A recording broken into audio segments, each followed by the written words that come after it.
क्या कारण है? क्या? सेटल डाउन होइए प्लीज, सेटल डाउन होइए। तो जो लोग लास्ट में बैठे हैं आगे आ जाइए थोड़ा। हाँ जी हाँ जी, थोड़ा सा आगे आ जाइए। आगे भी आ जाएंगे तो लास्ट में ही रहेंगे, कोई बात नहीं।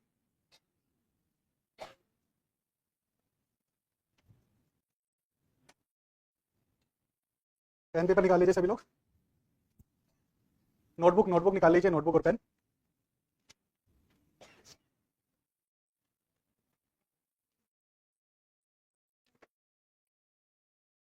कितने लोग हैं जो क्लास में पेन पेपर नहीं लेके आए हैं? चलिए आधा इधर उधर से ले लीजिए। पेन की समस्या आ सकती है, पेपर तो मिल जाएगा। हाँ। मेरे पास आगे से सुझाव आया कि सर फ़ोन के नोट्स में लिख लेते हैं। फ़ोन के नोट्स में लिख लीजिए, लेकिन लिख लेना जो भी मैं बताऊंगा, ठीक है? हाँ, तो पहले ये बताइए कि जिसने फॉर्म नहीं भरा, क्या कारण है भाई? फॉर्म नहीं भरा अभी तक या भरा नहीं गया है? मुश्किल है फॉर्म बहुत? मुश्किल तो नहीं है, लेंदी है बस, है ना? लंबा फॉर्म है काफ़ी। कर लीजिए। दिल्ली सेंटर ओपन है अभी भी? भर गया है? लेकिन इस बार ज़्यादा दिन लगे दिल्ली सेंटर भरने में। अदरवाइज 7-8 दिन में दिल्ली सेंटर क्लोज हो जाता था, इस बार काफ़ी देर तक अवेलेबल था। जी। नहीं नहीं, संविधानिक पोस्ट का मतलब होता है चीफ इलेक्शन कमिश्नर है ना? कंट्रोलर एंड ऑडिटर जनरल है, प्रेसिडेंट है आपके पापा, तो वो कॉन्स्टिट्यूशनल पोस्ट होता है, ठीक है? सेटल डाउन हो गए हैं, अभी स्टार्ट करें? ठीक है। तो एक तो आज की क्लास जो ओरिएंटेड है मेरी कि किस चीज़ के लिए डिस्कशन करना है। सबसे पहला तो है कि प्रीलिम्स बहुत पास है। कितने दिन बचे हैं? है ना, ये गिनती चाहिए मुझे। 107 दिन बचा है ना, 107। लेकिन वो 107 दिन में करना क्या क्या है, वो कितने लोगों ने कैलकुलेट करके रखा है? कितने लोगों ने हिसाब लगा रखा है कि बचे हुए 107 दिनों में क्या क्या करना है, या फिर जैसा चल रहा है वैसा चलने दे? ठीक है, सबसे पहला लिखिए, सब्जेक्ट्स लिखिए।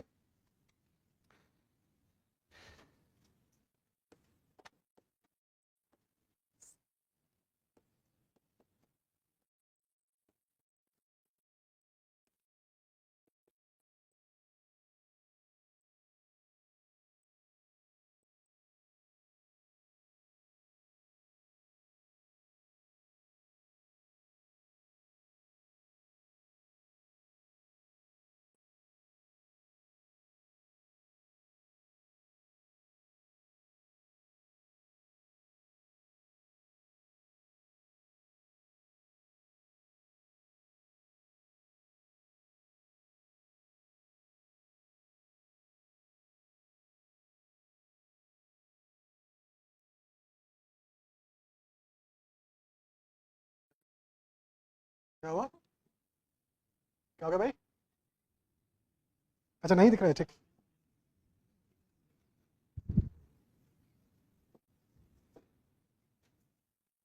रीस्टार्ट करते हैं भाई। अभी दिख रहा है? सीक्वेंस कोई भी हो, कोई दिक्कत नहीं है।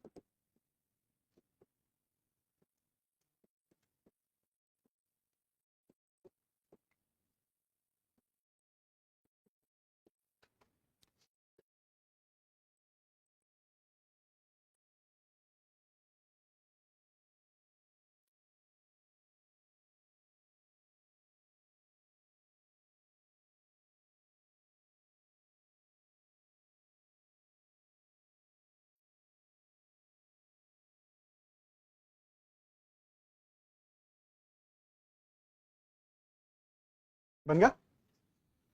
अब टिक मार्क्स लगाना स्टार्ट करेंगे, ठीक है? जितने भी बच्चे हैं या तो यहाँ पे हैं या ऑनलाइन हैं, सभी लोग करेंगे काम कि ज्योग्राफी रेड मतलब कि मैंने पढ़ लिया है 2025 के लिए, मैंने ज्योग्राफी को पढ़ लिया, ठीक है? अगर पढ़ लिया है तो टिक लगाइए। ऐसे ही इकोनॉमी, हिस्ट्री में एंशिएंट, मेडिवल, मॉडर्न, टिक लगाइए अगर पढ़ लिया है तो। नहीं पढ़ा है तो क्या लगाएंगे? नहीं पढ़ा है तो काटा लगाएंगे। आधा पढ़ा है तो लिखेंगे रनिंग, है ना? हो सकता है किसी के सारे टिक हो सकता है किसी के सारे काटा हो, या हो सकता है किसी के सारे रनिंग हो। लिख लिया, डाल लिया सबने? नहीं, ये आपका, हाँ ये अच्छा क्वेश्चन है सर। ये क्लास पूछ रहे हो कि क्लास हो गई है या खुद से पढ़ लिया? ये मैंने जो पूछा है आप लोगों से, ये सेल्फ स्टडी है। Self study for this years prelims, है ना? जब हम रिवीजन कर रहे हैं या टॉपिक्स कवर कर रहे हैं, तो उसमें क्या मेरा ज्योग्राफी मैंने कंप्लीट कर दिया है, उसका रिवीजन चल रहा है क्या, या पहला रीडिंग ही नहीं हुआ अभी तक? सेल्फ स्टडी, क्लास नहीं पूछ रहा हूँ मैं, जो आपकी क्लासेस चलती हैं, आई am not asking about the classes, self study से कितना कर लिया। ऐसे ही हिस्ट्री अगर रनिंग है तो ठीक है, अदरवाइज कंप्लीटेड है तो ऐसे लगाएंगे। हो सकता है कि एंशियंट मेडिवल नहीं हुआ है, मॉडर्न हो गया, तो उस हिसाब से आप लोग मेंशन करेंगे। फिर नेक्स्ट स्टेज पे आते हैं रिवीजन 1। अगर किसी का फर्स्ट रीडिंग डन है और रिवाइज कर रहे हैं अभी हम चीज़ें, दिस कैन डिपेंड, हो सकता है कि आप लोग सेकंड अटेम्प्ट दे रहे हैं, हो सकता है थर्ड दे रहे हैं, फोर्थ दे रहे हैं, बट क्या इस साल के लिए हमने जो प्रीलिम्स 2024 गया था उसके बाद से क्या इसकी एक रीडिंग लगा ली है, उसको मेंशन करेंगे, उस पॉइंट ऑफ व्यू से ध्यान रखेंगे। अब रिवीजन अगर हुआ है तो ठीक है, नहीं हुआ है तो काटा है सर। तो ध्यान रखना इसमें करंट अफेयर्स भी है। मैपिंग वो मैंने अभी ऐड करने लगा था, लेकिन मुझे लगा पहले इसी पे चर्चा कर लेते हैं, फिर दो चीज़ें और ऐड करेंगे, दो तीन चीज़ें। बना लिया है ऐसा चार्ट सभी ने? फिर ऐसा ही आप लोग रिवीजन 2 अगर हो गया है तो उस चीज़ पे कितने नंबर ऑफ रिवीजन आपको लगता है कि होने चाहिए किसी भी एक सब्जेक्ट को अच्छे से तैयार करने के लिए, कि आप उसमें कॉन्फिडेंट फील कर सकें? 5, ठीक है। और हाँ, कितने रिवीजन होने चाहिए?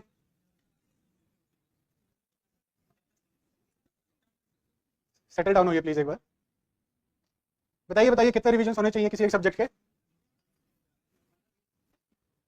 देखो ये चार्ट है ना, फिर क्लास के बाहर तक चला जाएगा। 15-20 रिवीजन करोगे तो 4, 6, 7 है ना, 8 हो सकता है। मेरा ये मानना है कि this number of revision depend on कि आपका कौन सा सब्जेक्ट कितना तैयार है, कितना कंफर्टेबल आपके सब्जेक्ट में फील करता है। हो सकता है कि पॉलिटी के मुझे 6 रिवीजन चाहिए, लेकिन मेरे को एनवायरमेंट का रिवीजन नहीं चाहिए, मेरे को एनवायरमेंट 2-3 में ही काम चल जाता है, या फिर उल्टा भी हो सकता है ना, कि एनवायरमेंट में 6-7 चाहिए, 8 चाहिए, लेकिन पॉलिटी ठीक है 2-3 बार में भी हम करते हैं, तो मैं कंफर्टेबली क्वेश्चन सोल्व कर पाता हूँ। अब जो मैंने ये बोला कि कितने रिवीजन काफी है, ये कैसे जज करेंगे कि कितने काफी, कैसे पता चलेगा, है ना? क्वेश्चन पेपर लगाने से पता चलेगा। ये वाला चार्ट बन गया, ठीक है। और ये एग्जैक्ट चार्ट हो सकता है किसी ने पूरा ना भरा हो, किसी ने आधा अधूरा छोड़ दिया होगा। अगर कोई लिटरली इस साल के अटेम्प्ट के लिए सीरियस है तो प्लीज इस चीज को फॉलो करेंगे अभी, है ना, और जो आपका स्टेटस है करंट उसको अपडेट करेंगे। नेक्स्ट, अब इसमें 3 से 4 चीजें और आती हैं। इकोनॉमी में बजट और इकोनॉमिक सर्वे आएगा, ज्योग्राफी में मैपिंग आएगा, पॉलिटी में गवर्नेंस या ये स्कीम्स आ सकती हैं, गवर्नमेंट स्कीम्स, या international relations, places in use जैसी चीजें आ सकती हैं, इंटरनेशनल ऑर्गेनाइजेशन जैसी चीजें आ सकती हैं, तो वो भी शामिल है। नेक्स्ट पेज पे चले, टेस्ट। सबसे पहला आएगा डेली टेस्ट।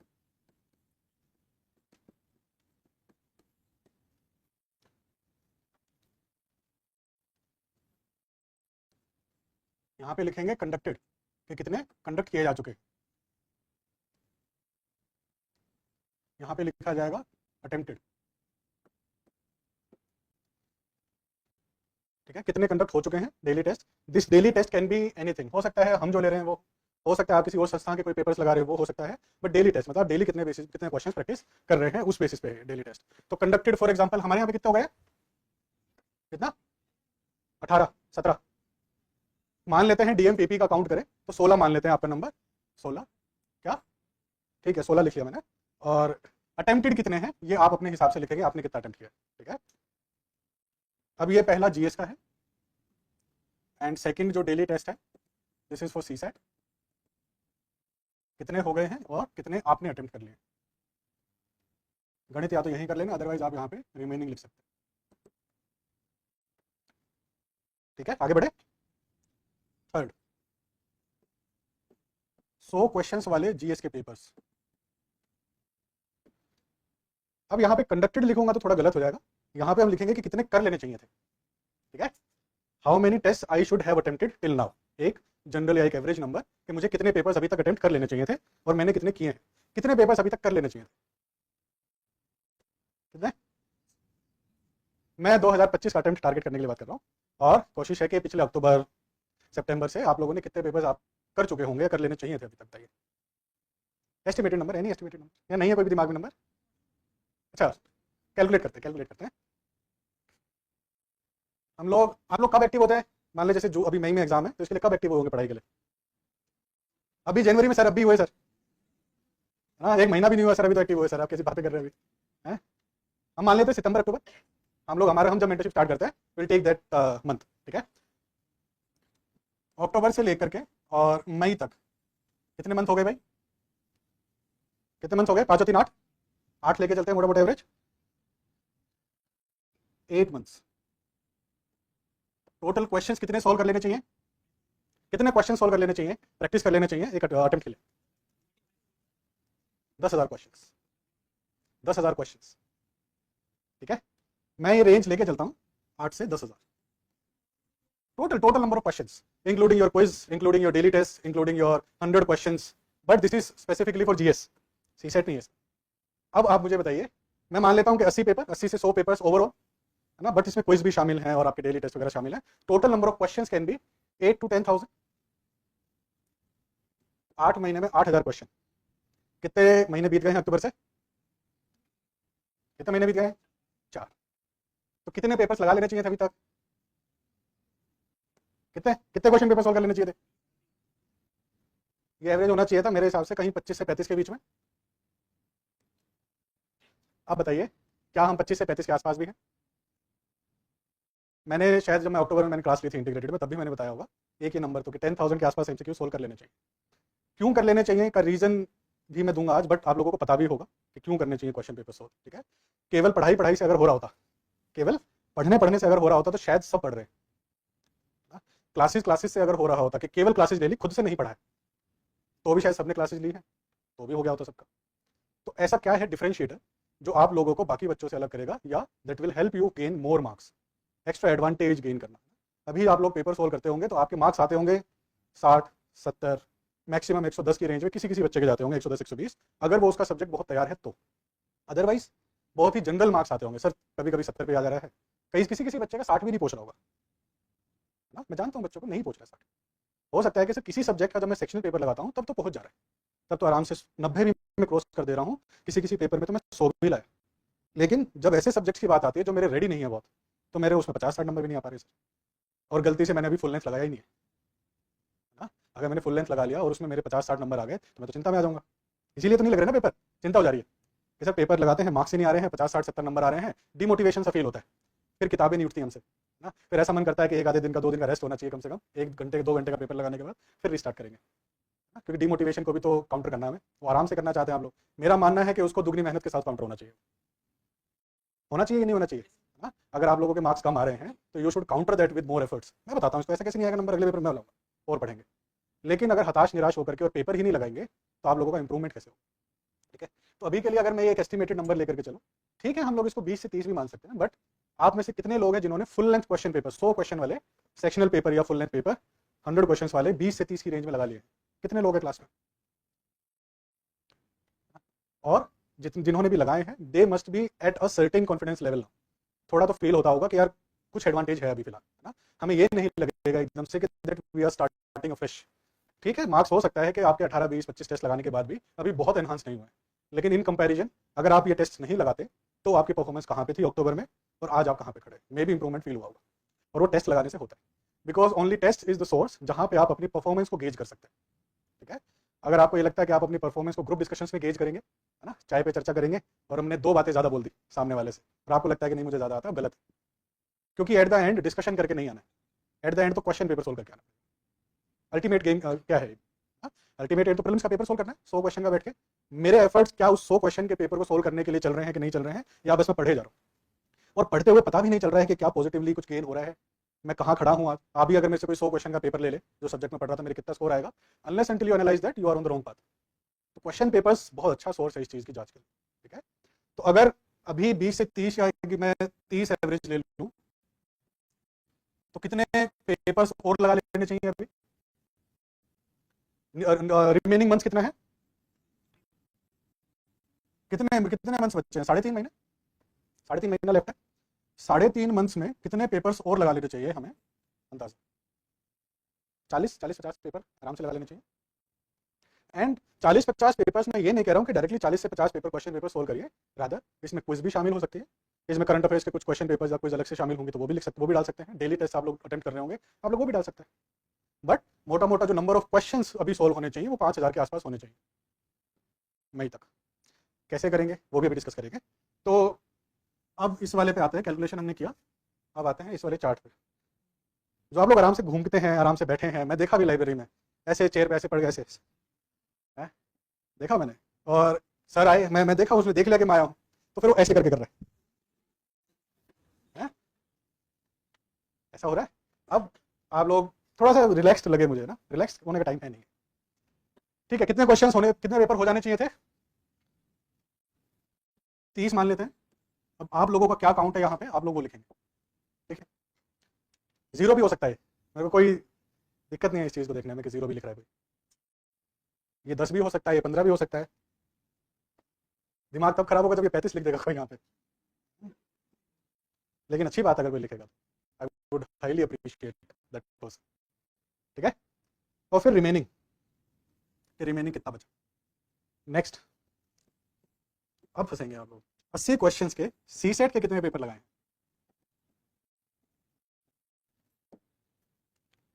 कितने पेपर कर लेने चाहिए थे अभी तक सी सेट के?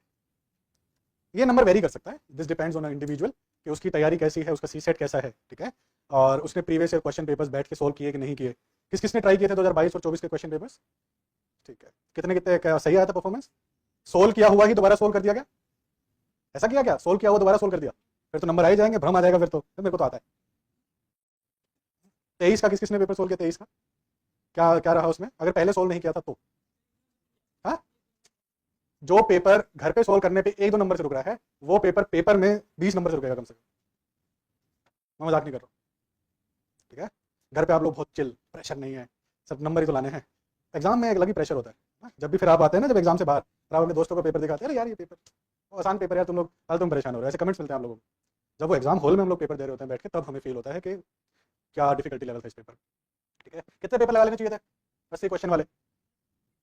5-6 मैं एस्टिमेट करता हूँ कि अभी तक लगा लेना चाहिए था। और अगर किसी बच्चे का लिटरली सी सेट कमजोर है तो उसके लिए नंबर ज़्यादा भी हो सकता है। ठीक है, मैं मंडे से probably, I am not confirming, but Monday से शायद आपकी आरसी की क्लासेस करवाएंगे। ठीक है, रीडिंग कॉम्प्रिहेंशन की क्लासेस करवाएंगे।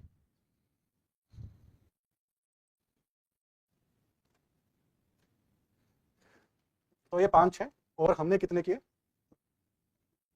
ठीक है, अब आप लोग अपने आप को देखिए कि ये जो 2 पैरामीटर्स हमने सेट किए, इसमें हम लोग कहाँ खड़े हैं और अभी कितना करना बाकी है ना। फोकस ये नहीं कि कितना हो गया है, फोकस होना चाहिए रिमेनिंग पे। रिवीजन कितने करने हैं, टारगेट होना चाहिए कि भाई अभी इस सब्जेक्ट के तो 3 रिवीजन करने हैं मेरे को, अभी तो पहली रीडिंग ही नहीं पूरी हुई है। तो आप लोग देखिए आपके पास दिन कितने बचे हैं, सब्जेक्ट्स कितने हैं, टेस्ट पेपर्स कितने सोल्व करने हैं, करंट अफेयर्स कितना पढ़ना है, कितना रिवाइज करना है, और फिर होलिस्टिकली अपना दिन प्लान करिए। आपका दिन चल रहा है मजे में, है ना।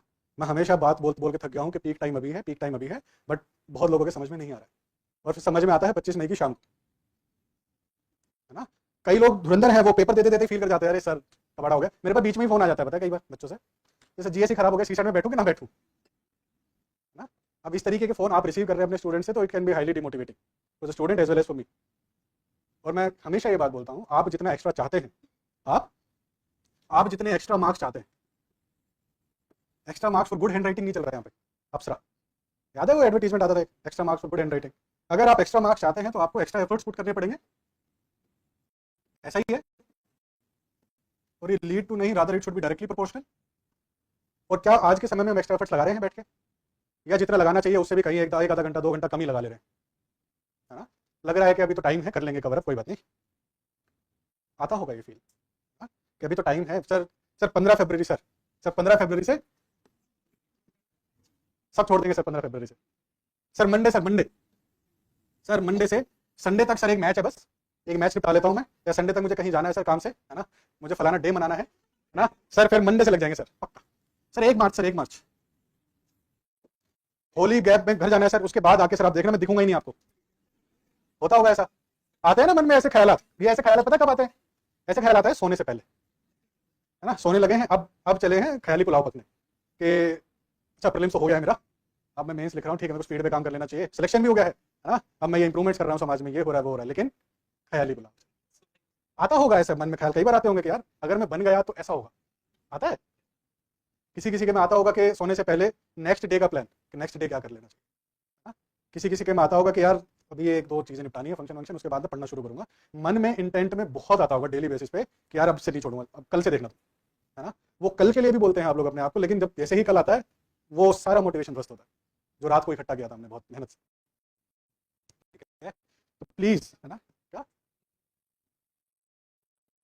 इसको इसको भ्रम बोलते हैं, भ्रम। हाँ? हाँ? पढ़ते पढ़ते भी कई बार आप लोगों को फील होता होगा, है ना, कि पढ़ने बैठे हैं, पैराग्राफ स्टार्ट किया, पैराग्राफ के एंड तक पहुंचे, जैसे ही एंड पे पहुंचे क्या पढ़ा पता ही नहीं। होता है ऐसा, पता है क्यों होता है ना, एक तो मतलब तरीके हैं इस तरीके की चीजें क्यों होती है। सबसे पहला कि माइंड बहुत स्टेबल नहीं है इस समय, है ना। बैकग्राउंड में बहुत सारी चीजें चल रही हैं, कहीं परिवार चल रहा है, कहीं दोस्त चल रहा है, कहीं कहीं कहीं रूम सेटल नहीं हो रहा, रात में सोने जाते हैं रूम में शोर आता है, उसकी चिंता सता रही है ना। या फिर कोई परेशान कर रहा है, किसी का फोन बार बार आ रहा है, लोन वाले का फोन बार बार आ रहा है, लोन ले लो लोन ले लो, है ना। तो रिचार्ज वाला फोन करते हैं किसी को, जियो वाला बोलता है कि आपका 3 दिन में समाप्त हो जाएगा, उसकी टेंशन हो रही है कि पैसे नहीं है, घर वालों से आया नहीं है, रिचार्ज कैसे करेंगे, रिचार्ज नहीं होगा तो बात कैसे होगी। बहुत सारी चीजें होती हैं। इसके अलावा पढ़ने का तरीका, मैंने कई स्टूडेंट्स को देखा है पढ़ते हुए, मैंने शायद लास्ट क्लास में भी कोट किया था, बस किताब ऐसे लेकर बैठे। ये तो बहुत ही बेकार तरीका पढ़ने का, पता नहीं कहाँ से सीखा आप लोग। नॉवेल्स पढ़े जाते हैं ऐसे, है ना, जिसको भुला दिया जाना है ना, या जिसका क्रक्स याद रहेगा जीवन में कि हाँ I read a novel with this name, है ना, और उसमें ये बातें थी। यूपीएससी ये बातें नहीं पूछ रहा, यूपीएससी डिटेल में जाके पूछेगा आपसे, और आपकी उसी बुक में वो क्वेश्चन होगा या उसी बुक में स्टेटमेंट होगा, और आप फिर बाद में रियलाइज करेंगे यार देखो ये क्वेश्चन पूछा था और मैंने मार्क भी नहीं रखा इस क्वेश्चन को या इस पॉइंट को अपनी बुक में, and UPSC asks the question out of it. क्यों हो रहा है ऐसा? क्योंकि हम ऐसे पढ़ रहे हैं, किताब लेके बैठे। जब तक आप पेन पेपर लेकर के नहीं बैठेंगे, आप मार्क नहीं करेंगे बुक में, इंपॉर्टेंट इन्फॉर्मेशन आइडेंटिफाई नहीं करेंगे, तब तक आप ये यकीन मान के चलेगा कि उस बुक की नॉलेज आधी अधूरी है अभी। आप लोगों को लगता होगा जो मैंने लिखा ना पीछे कि रीड रिवीजन 1, रिवीजन 2, रिवीजन 3, और हमें लग रहा है कि क्या मैंने 5 रिवीजन के बाद उस बुक की सारी नॉलेज गेन कर ली है। मैं इम्पॉसिबल वर्ड यूज करता हूँ, आप नहीं कर सकते, हो ही नहीं सकता ऐसा कि आप उस बुक की सारी नॉलेज गेन कर ले। उस बुक को 10 भी बार पढ़ेंगे ना तो 11वीं बार भी आपको उसमें कोई ना कोई नई बात नहीं मिलेगी। अभी भी होता होगा, सेकंड थर्ड टाइम भी अगर आप कोई बुक को पढ़ रहे हैं जो आपको लगता है कि मैंने बहुत अच्छे से पढ़ ली थी, तब आपको लगता होगा यार ये बात पे तो मेरा लास्ट टाइम ध्यान ही नहीं आया बिल्कुल भी। तो इसका मतलब है कि आपको बहुत डेप्थ में बहुत अच्छे से पढ़नी पड़ेगी वो बुक। माइन्यूट डिटेल्स बोलते हैं उनको, है ना, हिडन डिटेल्स होती है।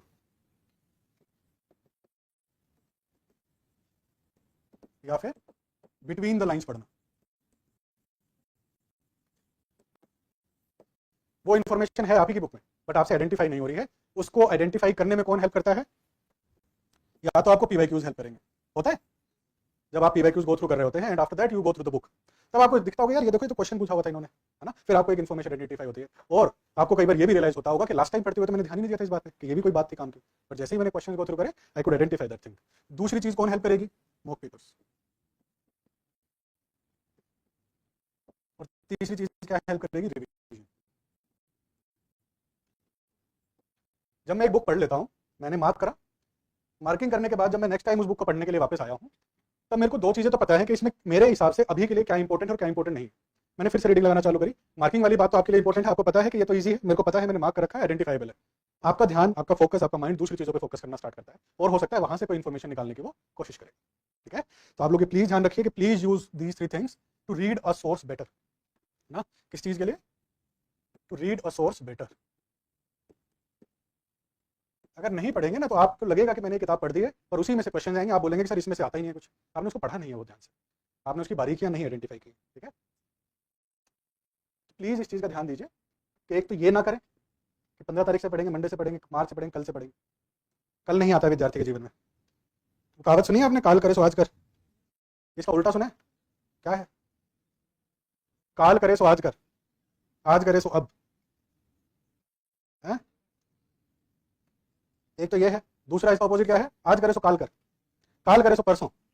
इतनी भी जल्दी क्या है, अभी पढ़े हैं परसों, है ना। अपन कौन सा अप्लाई करेंगे? पहला। ठीक है, प्लीज उस चीज का ध्यान दीजिए। अभी है ना हम लोग एक मेथड डिस्कस करेंगे, ठीक है, प्रीलिम्स टेस्ट सीरीज एनालिसिस का।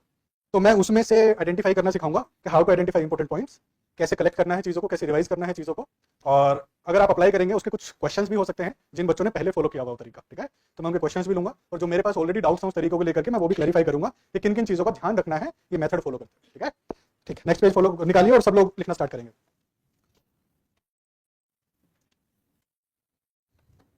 आज ये ना टेबल जो मैंने अभी बनवाए हैं आप लोगों से, टेस्ट वाला, रीड और रिवीजन वाला, इसको आज पूरा करेंगे बैठ के। चिंता होनी चाहिए थोड़ी सी कि यार काटा काटा काटा काटा ही हो रहा है तो, हाँ? अभी मैं जीएस के क्वेश्चन पेपर्स की बात करूंगा। 100 क्वेश्चन आ रहे हैं किसी भी पेपर में, 100 क्वेश्चन आते हैं। ठीक है, आप 50 वाला भी सोल्व कर रहे होंगे या आप XYZ क्वेश्चन वाला भी सोल्व कर रहे होंगे, बट जो अभी स्टैंडर्ड है 100 क्वेश्चन, हम उसको लेकर के स्टार्ट करते हैं। तो 100 क्वेश्चन आ रहे हैं पेपर में। अब इसमें से आप लोगों को कितने क्वेश्चन आते हैं, आने का मतलब है कि कॉन्फिडेंटली क्वेश्चन पढ़ा और आंसर पता है। कितने क्वेश्चन होते होंगे? 30 प्लस मत बोलो, 30 प्लस तो 100 भी होता है। 30, 40, कोई और नंबर? 15, 20, ठीक है, कोई और नंबर?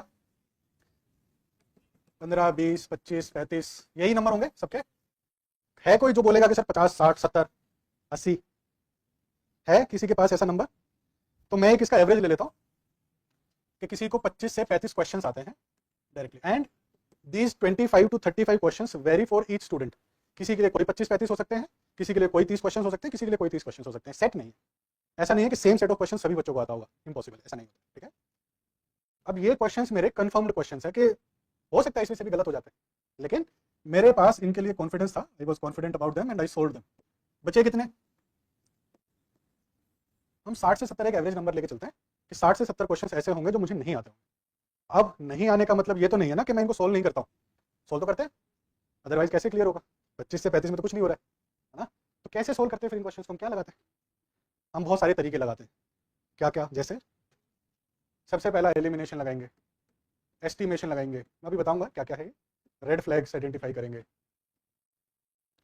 सबसे पहला तो नॉलेज ही लगाएंगे ना, फिर इसके बाद इंट्यूशन काम करेगा मेरा थोड़ा बहुत, या फिर कॉमन सेंस। एक बार मैंने एक एग्जांपल दिया था शायद पिछली क्लास में किसी में, कि किसी एक बच्चे ने एक एनवायरनमेंट का क्वेश्चन केवल इस बेसिस पे ठीक कर दिया कि जो पोर्शन आता है यूपीएससी में कि पहले पॉलिटी आ रहा है या हिस्ट्री आ रहा है इकट्ठे क्वेश्चन, फिर एनवायरनमेंट के इकट्ठे क्वेश्चन आ रहे हैं, फिर साइंस एंड टेक के इकट्ठे क्वेश्चन आ रहे हैं। तो सीक्वेंस में फॉर एग्जाम्पल अगर 23वां क्वेश्चन था वो, तो 22वां भी एनवायरनमेंट का क्वेश्चन था, 24वां भी एनवायरनमेंट का क्वेश्चन था। तो इसके सारे ऑप्शन में से केवल एक ऑप्शन एनवायरनमेंट का ऑप्शन था, बस एनवायरनमेंट रिलेटेड किसी चीज का ऑप्शन था। उसने नॉलेज पता भी नहीं था, मुझे मुझे कुछ नहीं पता, बस कि पिछला भी एनवायरनमेंट क्वेश्चन, ये भी एनवायरनमेंट क्वेश्चन, केवल इसका बी ऑप्शन जो था वो एनवायरनमेंट से रिलेटेड था, इसलिए मैंने 23वें का बी आंसर लगा दिया। तो ठीक था, वो करेक्ट आंसर था, कोई दिक्कत नहीं थी उसमें। इस लेवल पे कॉमन सेंस कई बार इस्तेमाल करनी पड़ती है, और कुछ नहीं है। कौन पूछ रहा है उससे? एट द एंड तो मार्क्स कैलकुलेट हो रहे हैं कि टोटल मार्क्स कितना है। किसी ने पूछा कि किस तरीके से सोल्व करके आए आप क्वेश्चन पेपर, नॉलेज से तो नहीं हो रहा, तो मैं लिख के दे सकता हूँ। अगर किसी को लगता है कि मैं केवल नॉलेज के बेसिस पे यूपीएससी का पेपर निकाल सकता हूँ, and I will not use any of these things. तो मैंने लास्ट क्लास में भी बोला था, भारत रत्न के लिए आप नाम भेज दें। तो अगर मैं इन 60 to 70 क्वेश्चंस को ये बोल दूं कि ये डाउटफुल है,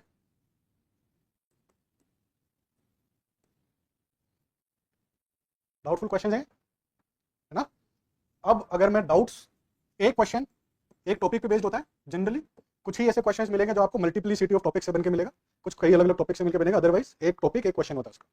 तो क्या मैं ये बोल सकता हूं कि ये 60 to 70 टॉपिक्स मेरे डाउटफुल है? बोल सकते हैं? नहीं, क्यों नहीं बोल सकते बताइए? हाँ, तो इसका मतलब है कि अभी मुझे फॉर एग्जाम्पल लेके चलते हैं, एग्जाम्पल लेते हैं, इन्फ्लेशन से रिलेटेड कोई एक क्वेश्चन है और उसमें 4 स्टेटमेंट्स यूपीएससी ने दिए या 5 दिए, मुझे 2 ही पता है, ऐसा ही हो रहा है, या तो मुझे सेकंड पता है या फोर्थ पता है, 5 नहीं पता है, तो भी ये डाउटफुल है। अभी मेरी इन्फ्लेशन टॉपिक की नॉलेज थोड़ी सी कम है। कैसे? सो यूपीएससी किसी भी एक टॉपिक के बारे में, फॉर एग्जांपल इन्फ्लेशन का टॉपिक है, मैं एक एस्टिमेट लेकर के चलता हूँ, हाइपोथेटिकल नंबर लेते हैं, 15 बातें पता है यूपीएससी को, ठीक है, यूपीएससी को इन्फ्लेशन टॉपिक के बारे में 15 बातें पता है। जब वो क्वेश्चन फ्रेम करेगा, तो हो सकता है कि मेरे को इन्फ्लेशन के बारे में किताबें पढ़ के, करंट अफेयर्स पढ़ के 6 बातें ही पता है, 6 बातें ही याद है, उसमें से भी कई बातें आपको धुंधली धुंधली याद होंगी, सर ब्लर्ड है, पक्का नहीं पता कि ठीक है कि गलत है, होता है ना। तो मैं एक 6 एस्टिमेट नंबर लेकर के चल लेता हूँ। यूपीएससी ने क्वेश्चन बनाया, उसमें 4 स्टेटमेंट्स डाली उसने, और ये 4 स्टेटमेंट्स वो हैं जो इसमें नहीं है पर इसमें है। आप बोलेंगे कि सर इन्फ्लेशन तो पढ़ा हुआ है, लेकिन क्वेश्चन सॉल्व नहीं हो रहा है मेरे से, होता है ऐसा। अब अगर मान लीजिए जब तक मैं इस 6 को प्लस नहीं करूंगा, तब तक मेरी रेंज नहीं बढ़ेगी इस क्वेश्चन को और ठीक करने के चांसेस बढ़ाने की। 2 से भले 3 है ना, आपको किसी क्वेश्चन के 2 स्टेटमेंट्स पता हो या आपको किसी क्वेश्चन के 3 स्टेटमेंट्स पता हो, 3 पता होने पे उसी क्वेश्चन के ठीक होने के चांसेस बढ़ जाएंगे कि नहीं बढ़ेंगे? 4 पता होंगे तो फिर तो बहुत ही मतलब लगभग क्वेश्चन सॉल्व हो जाता है, ऐसा ही होता है। अब अगर ये प्लस नहीं होगा तो ये क्वेश्चन ठीक होने के चांसेस कम होंगे मेरे। यूपीएससी के 15 को तो आप कम नहीं कर सकते, अपने बढ़ा सकते। अपने कैसे बढ़ाने हैं वही सारी चीजें मैं डिस्कस करूंगा अभी, ठीक है, कि हमारी रेंज कैसे बढ़ सकती है किसी भी टॉपिक को लेकर के। अभी तक की बात समझ में आ रही है कि क्या टारगेट है अभी मेरा? तो डाउटफुल क्वेश्चन, जैसे आपने अभी किसी ने बोला था कि सर 1-2 ही स्टेटमेंट्स पता होती हैं, मैं उसको भी डाउटफुल क्वेश्चन मानूंगा, ठीक है, क्योंकि 1-2 स्टेटमेंट्स पता होने के बेसिस पे आप उस क्वेश्चन को डायरेक्टली सोल्व कर पाएंगे, ऐसे कम चांसेस होते हैं। आपको कुछ ना कुछ एलिमिनेशन या ये सब तरीके लगाने पड़ेंगे, तभी आप उस क्वेश्चन को सोल्व कर पा रहे होंगे। तो अब इन 60 से 70 डाउटफुल टॉपिक्स को कवर करने का टाइम है। अगर हम इनको कवर कर ले तो शायद धीरे धीरे टेस्ट बाय टेस्ट मेरे डाउट्स कम हो सकते हैं, है ना। अब कोई भी एक पेपर का सैंपल उठाएंगे, है ना, और शुरू करेंगे कि कैसे करना है। मान लेते हैं टेस्ट नंबर, आप लोग नेक्स्ट पेज पे आ जाइए अपनी नोटबुक के। आप कोई भी एक कोचिंग का या किसी का भी टेस्ट नंबर 1 सोल्व करने बैठे, एक नोटबुक साथ में रखेंगे हम लोग, ठीक है। क्वेश्चन नंबर जब मैं फर्स्ट पे पहुंचा, मैंने देखा कि इजी क्वेश्चन था, I was easily able to solve this, और जो आंसर मुझे लग रहा था मैंने उसको मार्क कर दिया, ठीक है, डन। जब मैं सेकंड क्वेश्चन पे पहुंचा, सेकंड क्वेश्चन मेरा ना कंज्यूमर प्राइस इंडेक्स पे था।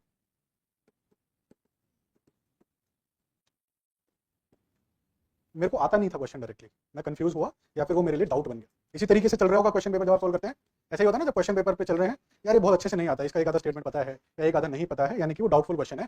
मैं क्या करूंगा, मैं आइडेंटिफाई करके उस टॉपिक को, जो टॉपिक था क्वेश्चन का केवल, मैं उसको लिख लूंगा उस नोटबुक। ये जब कर रहे हैं, जब हम प्रैक्टिस कर रहे हैं खुद से, ठीक है, ध्यान रखना। फिर मैं क्वेश्चन नंबर 3 पे पहुंचा, वो मैंने इजीली सोल्व कर दिया। जब मैं क्वेश्चन नंबर 4 पे पहुंचा, वो भी हो गया। 5वें पे पहुंचा, the question was about tropical cyclone. मेरे से नहीं हुआ, मैं किसी स्टेटमेंट में ऐसी कोई बात पूछी उन्होंने, मेरे को नहीं पता थी। ऐसे ही करके क्वेश्चन नंबर 8 पे पहुंचा। क्वेश्चन नंबर 8 वाज अबाउट मोरियास, मेरे को नहीं आ रहा था। ऐसे ही क्वेश्चन नंबर 10 पे पहुंचा, तो मेरे को नहीं पता था डायरेक्टली ये क्वेश्चन, तो हो सकता है ये होयसालास का क्वेश्चन था। इतना कर सकते हैं सभी लोग, किया जा सकता है लास्ट में। अब ये कौन से टॉपिक्स हैं? ये वो टॉपिक्स हैं जिसमें अभी मैं कॉन्फिडेंट नहीं हूं। अगर मेरे से कोई क्वेश्चन पूछा गया तो मुझे नहीं आ रहा फिलहाल, ठीक है, मेरे डाउटफुल टॉपिक्स। नेक्स्ट पेज से, नोटबुक का भी नेक्स्ट पेज, जब आप ये लिखेंगे ना, तो हो सकता है कि आप एक ही पेज पे, जैसे ऐसा एक A4 शीट है और नोटबुक ही बनेगी इसकी, तो ऐसे ऐसे करके लिख रहे हैं टॉपिक्स, फिर बीच में लाइन खींच दी, ऐसे ऐसे करके। लेकिन इस तरीके का डिवीजन केवल टॉपिक्स लिखते हुए हो सकता है, जब इसके एक्सप्लेनेशन पे काम करेंगे तब नहीं करेंगे काम। केवल टॉपिक्स लिखते हुए, ऐसे टॉपिक्स आइडेंटिफाई कर रहे हैं, टॉपिक्स लिख लिया। नेक्स्ट पेज, आपने पूरा पेपर अटेम्प्ट किया, आपने आंसर की चेक करी। और एक चीज प्लीज गांठ बांध लीजिए सभी लोग, जब भी आप क्वेश्चन पेपर सोल्व कर रहे हैं, उसका एनालिसिस सेम डे होना चाहिए। क्यों, ये भी मैं बताऊंगा, बट सेम डे होना चाहिए। नेक्स्ट पेज पे क्या करेंगे, मान लीजिए मैं क्वेश्चन नंबर 2 पे पहुंचा। क्या था question number 2? Consumer price index, CPI। Explanation मिला हुआ है आपको, मिलता ही हर पेपर में, जहां से भी आप कोई पेपर उठाते हैं, मार्केट से भी अगर कोई क्वेश्चन पेपर उठा रहे हैं, तो आपको एक्सप्लेनेशन मिलता है साथ में, ठीक है। तो उस एक्सप्लेनेशन में कुछ ऐसे पॉइंट्स आपको आइडेंटिफाई होंगे जो आपके लिए न्यू थे।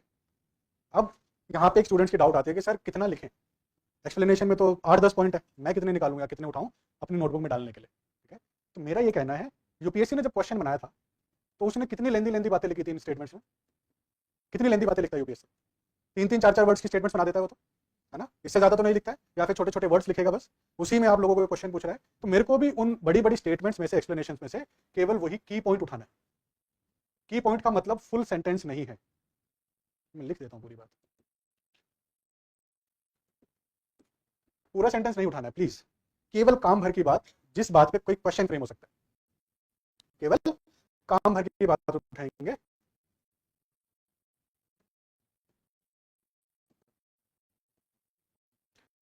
अब इस चीज में दिक्कत हो सकती है स्टूडेंट्स को कि सर हमें यही नहीं पता काम की बात क्या है। आज तक इसी समस्या से जूझते आ रहे हैं हम लोग, we are not able to identify कि कौन सी चीज काम की है और कौन सी चीज काम की नहीं, ठीक है। इस चीज में आपकी कौन हेल्प करेगा? प्रीवियस ईयर क्वेश्चंस, ठीक है। और जब आप ये क्वेश्चन पेपर सोल्व कर रहे हैं, इसमें भी आप देखेंगे कि अच्छा यार ये क्वेश्चन इस तरीके से भी पूछा जा सकता है क्या, तो आपको आइडेंटिफाई होगा कि काम की बात क्या होती है और कितनी आइडेंटिफाई करनी होती है, ठीक है।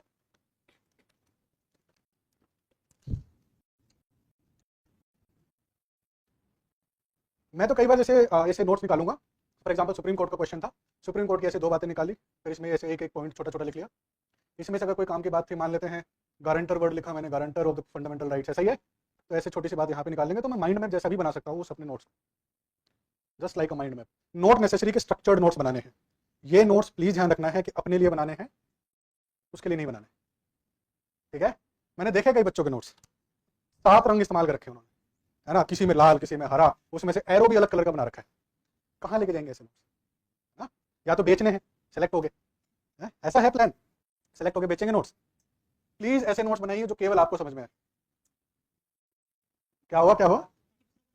बात ये नहीं है दूसरा ले पाए, अरे भाई मेरा ये पर्पज नहीं है कि दूसरा ना ले पाए, मेरा ये पर्पज है कि जल्दी बन जाए, कि जल्दी बन जाए ना, टाइम नहीं देना है बहुत ज्यादा, ठीक है। फास्ट पेस्ड होकर के, और हमारी राइटिंग हमें समझ में आ जाएगी। अगर मैं इसको 10 दिन बाद, 15 दिन बाद भी उठाऊंगा, तो मुझे ये समझ में आ जाएगा कि जो मैंने ये बनाया है ना, क्या मतलब है इसका। केवल इतना करना है, ठीक है, कि आपको समझ में आए। नेक्स्ट, जब हम ये की पॉइंट्स आइडेंटिफाई कर रहे हैं, तो कई स्टूडेंट्स से कंफ्यूजन आया मेरी तरफ, मेरे पास, कि सर मैं क्या करता हूँ ना, मैं एक्सप्लेनेशन तो पढ़ूंगा ही पढ़ूंगा भी, मैं साथ में अपने नोट्स भी उठाऊंगा कि वहां से भी कोई काम की बात निकल जाए। मैं तो सर गूगल भी कर लूंगा साथ में कि वहां से कुछ काम की बात निकल जाए। मैं कोई बुक भी उठा लूंगा, क्या पता वहां से भी इस टॉपिक का कुछ ना कुछ मिल जाए। तो अभी के अभी मैं परफेक्ट नोट तैयार कर दूंगा, है ना। तो यही काम नहीं करना है, ठीक है। प्लीज ध्यान रखिए, be limited to this only, केवल और केवल एक्सप्लेनेशन। मैं सारी बातें क्लियर करूंगा कि बाकी कोई चीज क्यों नहीं उठानी, ठीक है। लेकिन केवल और केवल एक्सप्लेनेशन से, आपको एक्सप्लेनेशन से 2 बातें मिली, 2 पॉइंट्स ओनली, केवल 2 बातें लिखी। आपको एक्सप्लेनेशन से 4 बातें मिली, केवल 4 बातें लिखी। नहीं मिल रही हैं तो इसका मतलब है कि वो क्वेश्चन आपका डाउट ही नहीं बना था। कई स्टूडेंट्स क्या करेंगे कि सर मेरे को ना सेकंड क्वेश्चन आता तो था, पर मैं ना क्या करूंगा, मैं एक्सप्लेनेशन में जाऊंगा, मैं देख लूं, क्या पता कुछ नया मिल ही जाए। आता होगा है ना, प्लीज अवॉइड करिए। अगर second question for example was based on Gupta's, और गुप्ताज का क्वेश्चन आपने इजीली सोल्व कर दिया, आपको ये लगता है कि मैं इसका एक्सप्लेनेशन पढ़ लेता हूं, क्या पता कुछ ना कुछ नया मिल जाए, अवॉइड करिए। बिकॉज गुप्ताज का क्वेश्चन आप किसी ना किसी पेपर में सोल्व कर रहे होंगे। क्यों? अभी तो कितने क्वेश्चन पेपर लगाने हैं, अभी तो बहुत पेपर लगाने हैं, है ना। कितने पेपर लगाने अभी तो 40-50 पेपर और लगाएंगे। क्या 40-50 पेपर्स में गुप्ताज के ऊपर एक और क्वेश्चन नहीं आएगा? आएगा ना। अगर मुझे फंसना होगा, अगर मुझे गुप्ताज टॉपिक में फंसना होगा तो मैं किसी और पेपर में फंस जाऊंगा।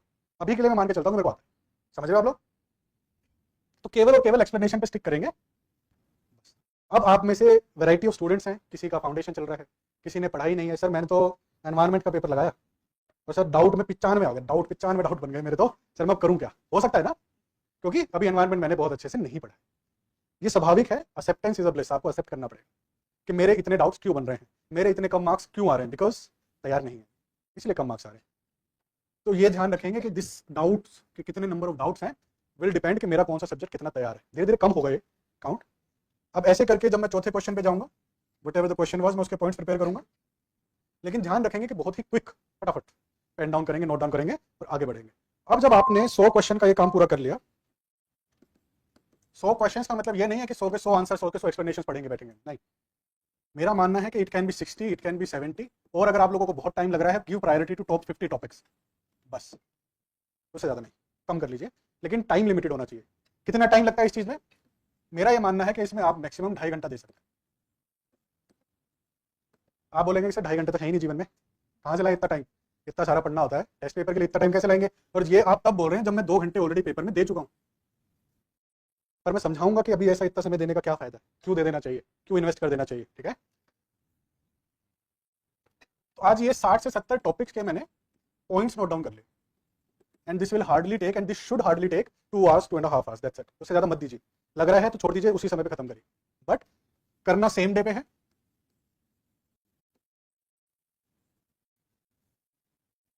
ये प्लीज ध्यान रखेंगे। सेम डे पे क्यों कर रहे हैं? क्योंकि आज जो सोल्व करा ना वो कल याद नहीं रहेगा कि मैंने क्या सोच के क्वेश्चन सोल्व किया था। समझते हैं आप ये बात? जब आप किसी भी क्वेश्चन को अटेम्प्ट कर रहे होते हैं, it is not just the knowledge, knowledge के साथ साथ आपका एक थॉट प्रोसेस लगता है उस क्वेश्चन पे। पता है आपको, जो नहीं पता है क्वेश्चन, उसमें आप कुछ सोच के उसका आंसर मार्क करते हैं कई बार, ऐसे करके शायद अभी हाँ ये ठीक है, लेकिन कल आपको ध्यान नहीं रहेगा, 2 दिन बाद आपको ध्यान नहीं रहेगा कि आपने क्या सोच के इस क्वेश्चन का आंसर सी लगाया था, या क्या सोच के आपने इस क्वेश्चन का आंसर बी लगाया था। इसलिए मैं चाहता हूं कि if you want to work upon this thought process, star है भाई, इसी से निकलता है कि आप किस तरीके से सोचते हैं, आपका सोचने का प्रोसेस क्या है, तभी आप कई आंसर्स पे आ पाते हैं। एंड इसी प्रोसेस पे अगर डिपेंडेंट है तो I should practice more for this. इस पे बहुत काम करना पड़ेगा, इसी पे वर्क करना पड़ेगा। कैसे होगा? सेम डे करेंगे तो होगा, नेक्स्ट डे करेंगे तो आप भूल जाएंगे कि ये, आपको याद भी नहीं रहेगा कि मैंने क्वेश्चन क्यों मार्क करा था, नहीं याद आएगा। सेम डे करेंगे तब आपको इसका रियल बेनिफिट मिलेगा, ठीक है। अब मान लेते हैं मैंने ये 60-70 टॉपिक्स का पॉइंट नोट डाउन किया, पेन डाउन किया। अब यही चीज अगर मैं this practice, if this practice is being followed in the coming test, या तो मैं करता भी आ रहा हूं, कई बच्चे कर भी रहे होंगे, या फिर मैं अभी स्टार्ट करता हूं, तो और आगे के मैं जितने भी टेस्ट है, हो सकता है कि मैं 40 से 50 टारगेट कर रहा हूं, या जितने भी टारगेट कर रहा हूं। 40 से 50 टेस्ट का मतलब है ऑलमोस्ट 1.5 टेस्ट सीरीज, है ना। एक टेस्ट सीरीज में कितने पेपर्स होते हैं? 30-35 पेपर्स होते हैं। 40 से 50 पेपर्स का मतलब है ऑलमोस्ट 1.5 टेस्ट सीरीज, और आप इसे ज्यादा लगाएंगे तो लगभग 2 टेस्ट सीरीज। 40 से 50 पेपर्स में एक आइडिया तो कॉमन होगा कि टॉपिक्स का कवरेज हो जाएगा। समझते हैं आप? यानी कि जितने भी टॉपिक्स हैं लगभग के क्वेश्चन पूछे जा चुके होंगे, जो जनरल टॉपिक्स होते हैं। पूरे क्वेश्चन पेपर के करीबन 80 से 85 क्वेश्चन की रेंज में बता रहा हूँ। मैं ये नहीं कह रहा हूँ कि 100 के 100 क्वेश्चन टारगेट हो सकते हैं। कई क्वेश्चन ऐसे भी आते हैं जो आपने जिंदगी में नहीं देखे होंगे, किसी ने भी नहीं देखे होंगे, पहली बार जिंदगी में कोई क्वेश्चन वो वाला, चाहे वो कोई भी हो, वो पहली बार उस पेपर में ही देख रहा है ना। जैसे प्रेशर कुकर, याद है वो प्रेशर कुकर वाला क्वेश्चन? तो पहली बार जिंदगी में देखा होगा कि यार ऐसा भी कुछ बन सकता है क्या क्वेश्चन। तो ऐसे क्वेश्चंस के कवरेज की मैं बात भी नहीं करता हूँ, लेकिन आपके 80 से 85 क्वेश्चंस जो होते हैं, ये मैं आज बोल रहा हूँ आप लोगों को बातें, 80 to 85 क्वेश्चंस जो होंगे ना, वो आपके पढ़े हुए क्वेश्चंस होंगे, पढ़े हुए टॉपिक्स होंगे। जिन टॉपिक्स के आधार पे वो क्वेश्चन बने हैं वो आपके पढ़े हुए होंगे, आपने देखा होगा, आपने गो थ्रू करा होगा उसको, फिर भी आप उसको गलत करके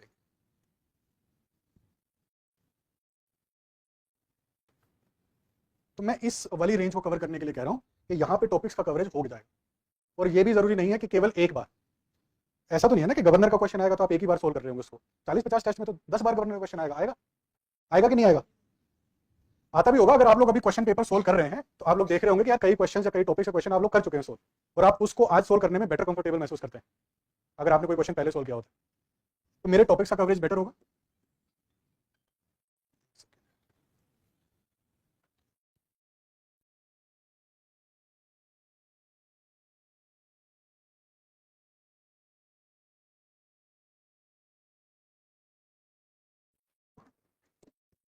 मेरे को फोन करके कह रहा है सर से बात करनी है।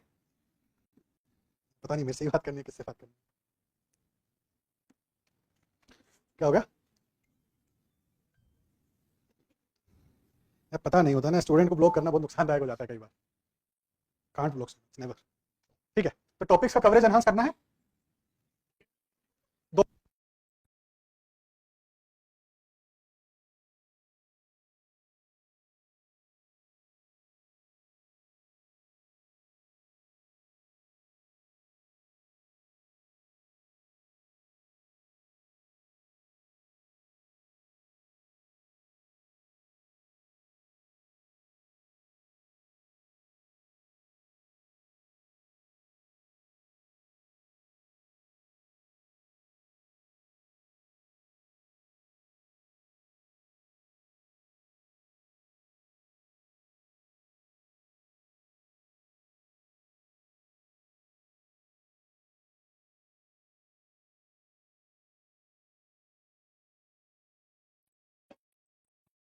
यही रिलैक्सेशन तो जीवन में दुखी कर देता है ना, ऐसे ही मौका मिले भाग लेते हैं।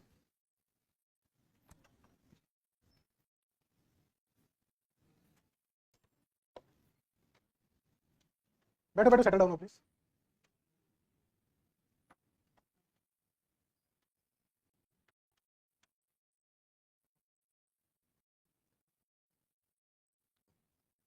ये कवरेज मुझे बेटर बनाना था। अब एक एग्जांपल लेके चलते हैं कि मान लेते हैं कोई भी एक क्वेश्चन, गवर्नर का एक क्वेश्चन का एग्जांपल ले लेते हैं। 4-5 बार कम से कम आ ही जाएगा, इतने टेस्ट जब आप सोल्व करेंगे आ ही जाएगा।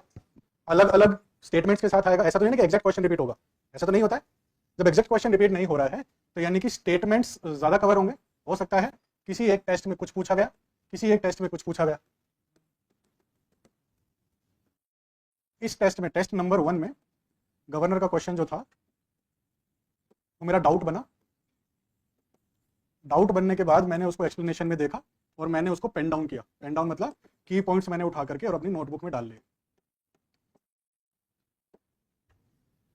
हो सकता है कि टेस्ट नंबर 5 में फिर से आया गवर्नर का क्वेश्चन, फिर से डाउट बना, फिर से एक्सप्लेनेशन किया, फिर से की पॉइंट्स हुआ और फिर से नोटबुक में पेन उतारा। अब जब तीसरी बार क्वेश्चन आएगा, इसके ठीक होने के चांसेस बढ़ेंगे कि गलत? बताइए, क्या उसी क्वेश्चन को या उसी टॉपिक के क्वेश्चन को ठीक करने की मेरी प्रोबेबिलिटी बढ़ जाएगी कि घट जाएगी? प्लीज करके देखिए, बढ़ती है। ठीक है, वरना है ना वो गवर्नर का क्वेश्चन आपसे गलत करवाएगा।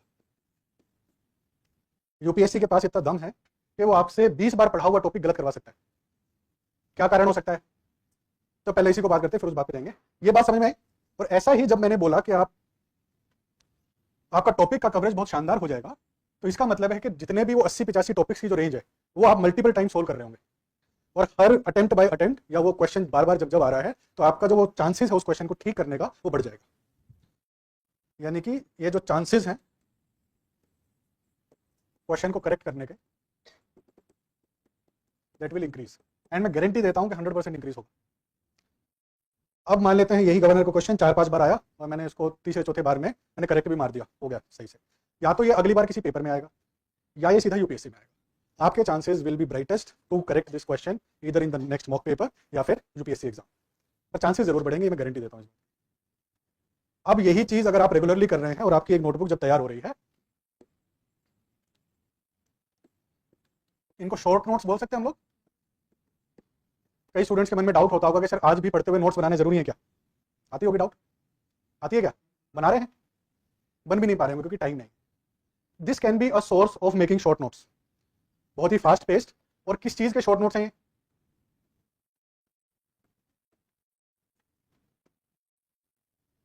डाउटफुल टॉपिक्स का। किस चीज के शॉर्ट नोट्स हैं? डाउटफुल टॉपिक्स के। अब हो सकता है कि टेस्ट नंबर वन में एक क्वेश्चन आया था and question was related to monetary policy और मेरे से सॉल्व हो गया था वो, ठीक क्वेश्चन था, मेरे से सॉल्व हो गया था।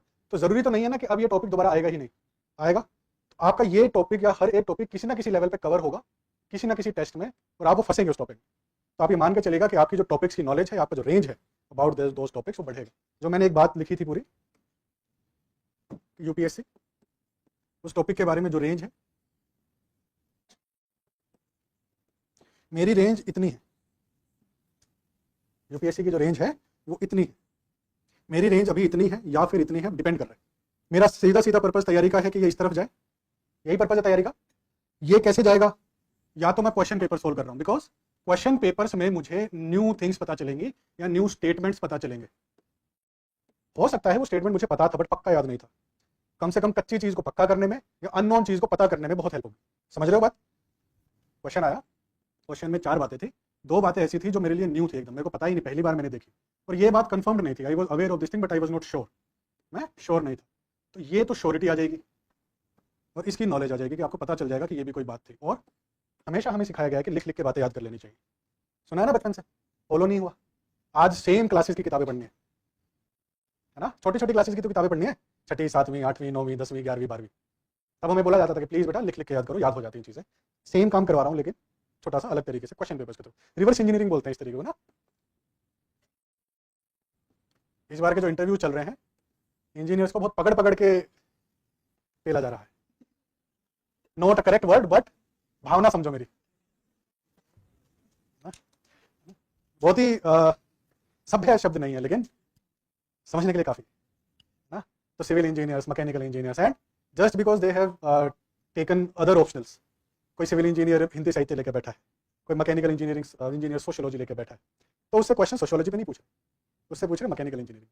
और फिर वो ना लानत फेंक के मारते हैं ऐसे, तुम्हें नहीं आता है ये, तुमने सुना तुमने इंजीनियरिंग करी होगी आईआईटी से, उसको नहीं आता है क्योंकि इंजीनियरिंग करी नहीं जाती, इंजीनियरिंग हो जाती है।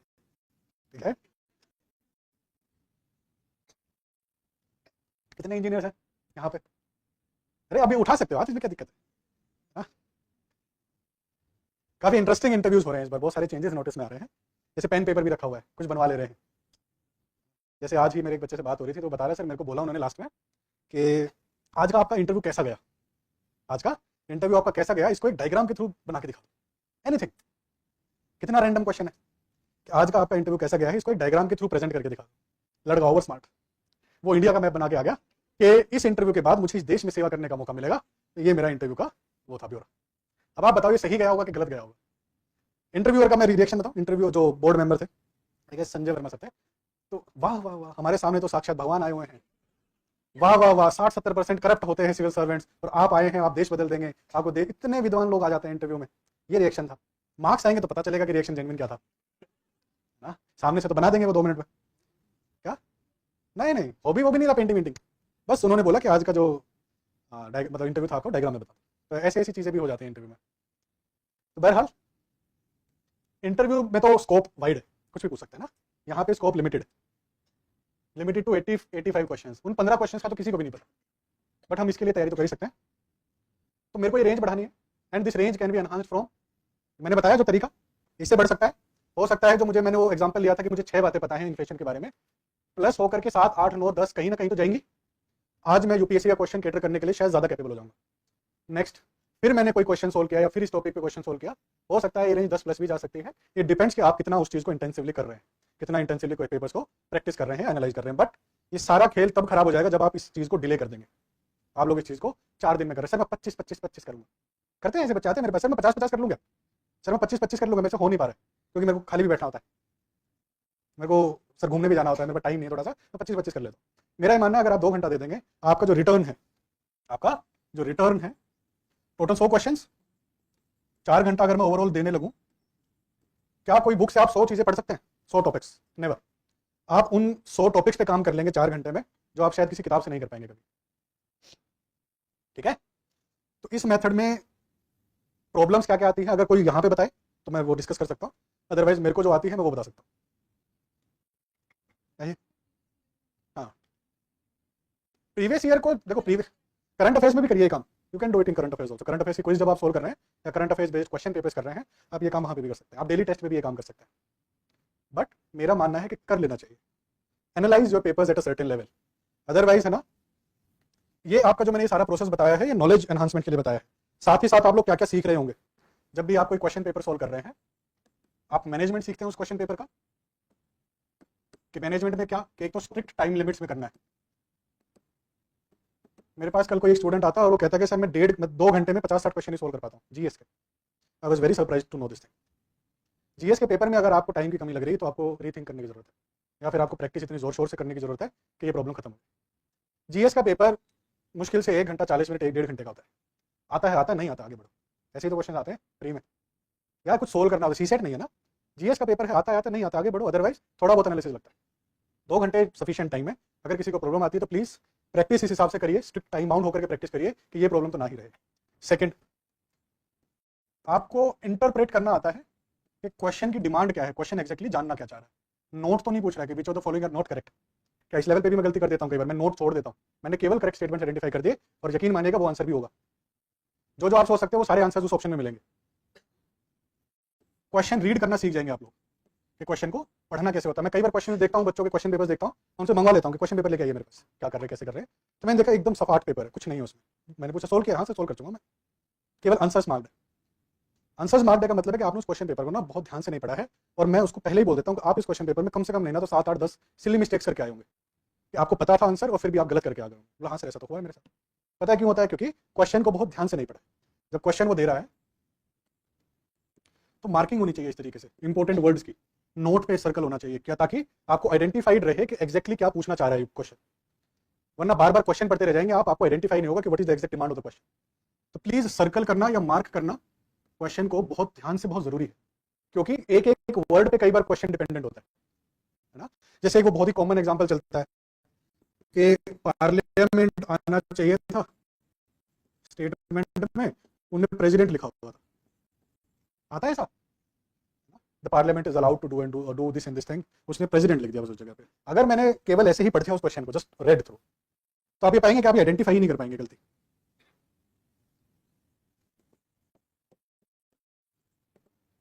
ये गलती आइडेंटिफाई करना, छोटे छोटे वर्ड्स के बेसिस पे आंसर को गलत ठहराना या किसी स्टेटमेंट को एलिमिनेट करना, वो केवल और केवल बहुत अच्छी रीडिंग के थ्रू ही हो सकता है। अगर आप क्वेश्चन को बहुत अच्छे से रीड नहीं कर पा रहे हैं, आपके क्वेश्चंस गलत होने के चांसेस बढ़ जाते हैं सीधे से। ठीक है, प्लीज अपने क्वेश्चंस को बहुत ध्यान से पढ़ा करिए। कोई क्वेश्चन सोल्व नहीं हो पा रहा है उसको बार बार पढ़ दीजिए, कोई ना कोई हिंट मिलेगा, कोई ना कोई ऑप्शन पढ़ दीजिए, कोई ना कोई हिंट जरूर मिलेगा उसमें। ठीक है, जो मैंने अभी वो मेथड डिस्कस किया उसमें एक दिक्कत है, पुराने बच्चों को पता हो क्या दिक्कत है।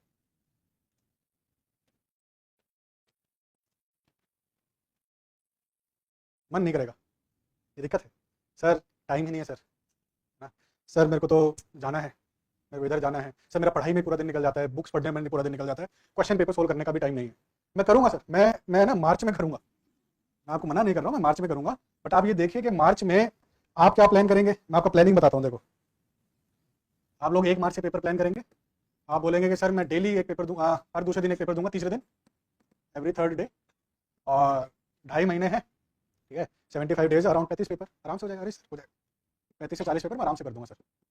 1 मार्च आ गया, आपकी दिक्कत ये है कि आप लोग परफेक्टली रिवाइज करना चाहते हैं चीज़, है ना, और फिर सोल्व करना चाहते हैं। ये सबसे बड़ा मिथ है बच्चों में कि जब तक तैयारी नहीं होगी पूरी तब तक पेपर सोल्व नहीं करूंगा। मैं आज लिख के देता हूँ, तैयारी 24 मई रात 12 बजे तक भी पूरी नहीं होगी। अगर कोई है तो मुझे बता, जिसने प्रीवियस अटेम्प्ट दिए होंगे उनको पता होगा। अगर कोई है तो मुझे बता दे, जैसे मेरी तैयारी पूरी हो गया, मैं संतुष्ट हूं, मैं पेपर देने जा रहा हूं। आप है ना एग्जाम हॉल से पहले, एग्जाम हॉल में घुसने से पहले आप पढ़ रहे होते हैं, रिवीजन तो खत्म नहीं होता है, तो why wait to complete the revision. अभी बताऊंगा, अभी पहले ये बात करो। फिर आप आएंगे 1 मार्च, आपका रिवीजन खत्म नहीं हुआ है, 15 मार्च आ जाएगा, ये 15 से लगाएंगे सर, एवरी सेकंड हो जाएगा सर, 35-40 पेपर आराम से हो जाएगा। हर दूसरे दिन लगाएंगे, पहले तीसरे दिन लगा रहे, फिर दूसरे दिन लगाएंगे, 1 अप्रैल आ जाएगा sir. Daily sir, daily I solve question papers on daily basis. हो जाएगा सर, मेरा इतना तो मैं टैलेंट रखता हूँ, मैं डेली लगा लूंगा। फिर आ जाएगा 15 अप्रैल या 1 मई के आसपास, सर एक दिन में 2 सर, सुबह शाम एक एक पेपर लगाएंगे सर, यूपीएससी वाला पैटर्न फॉलो करेंगे, एक सुबह एक शाम, हो जाएगा सर 35 से 40 पेपर सर, हो जाएगा। This is how your mind works, but this is not how your mind should work. मैंने लिखवाई थी एक बार भी, आप भी लिखो। Perfectionism is your worst friend.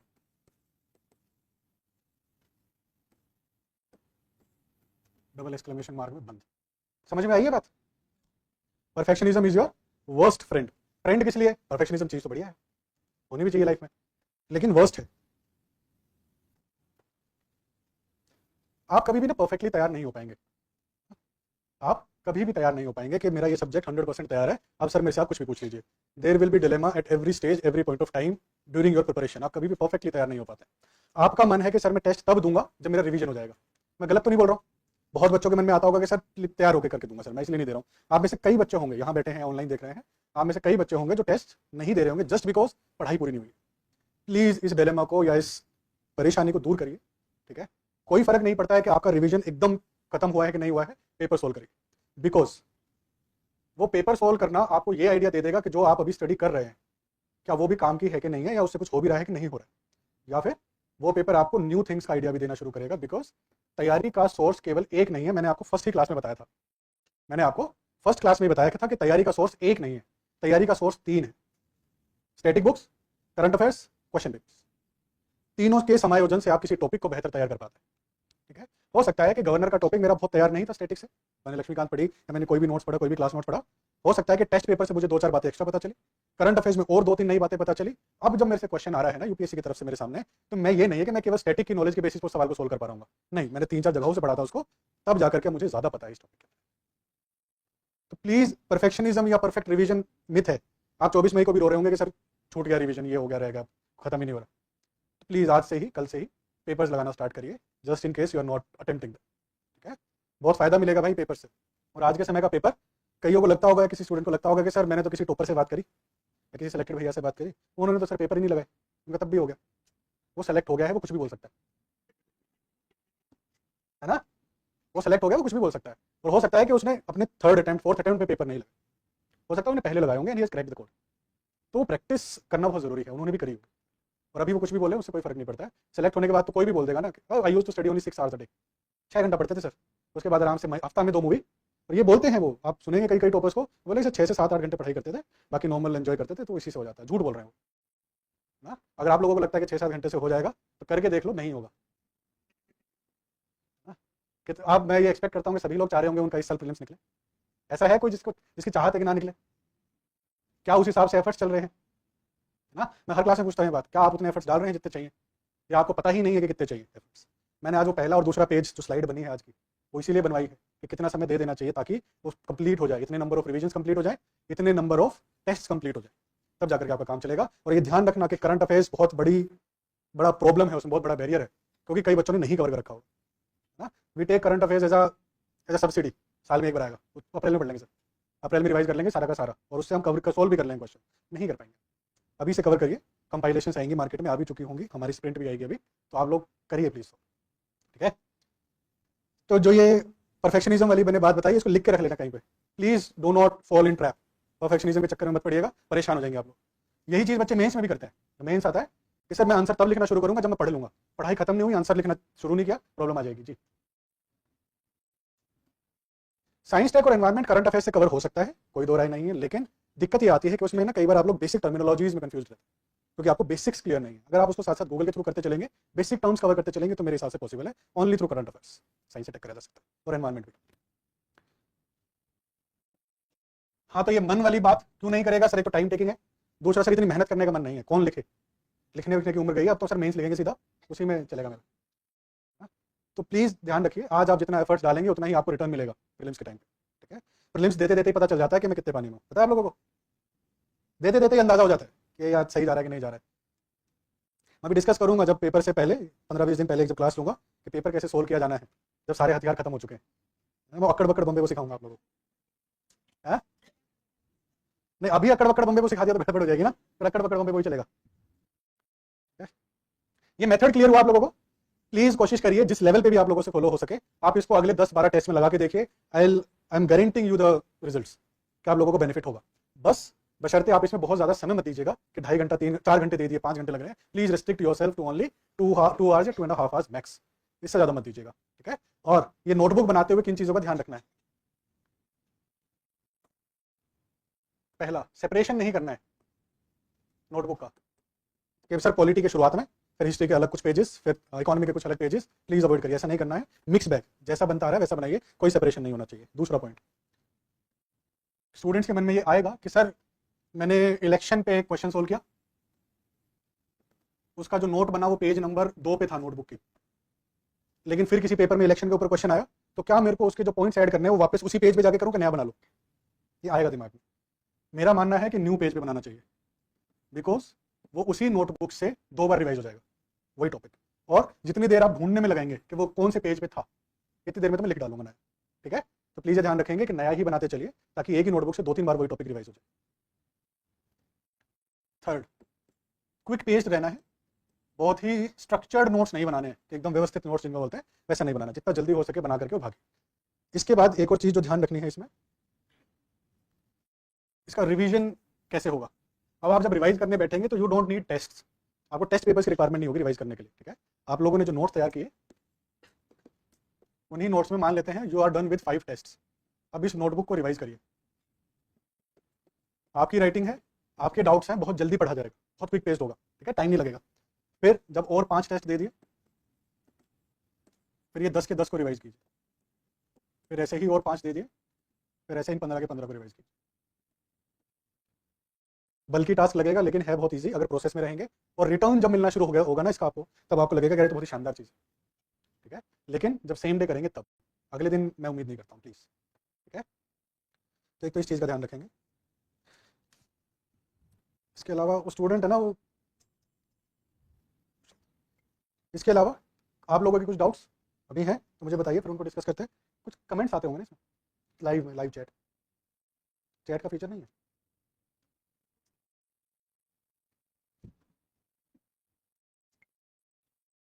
Current affairs की क्लासेस 20 फरवरी से स्टार्ट होंगी। ठीक है, और सी सेट का क्विक बैच 17 तारीख से स्टार्ट हो रहा है, और जीएस का क्विक बैच जो है, quick revision classes, probably from first week of March से स्टार्ट हो। ठीक है, नहीं तो सॉफ्ट कॉपी में मिलेगा, नहीं हार्ड कॉपी तो यार नहीं दे पाएंगे, वो सॉफ्ट कॉपी में ही अवेलेबल होगा, उसको डाउनलोड करिए, उसको प्रिंट निकालिए।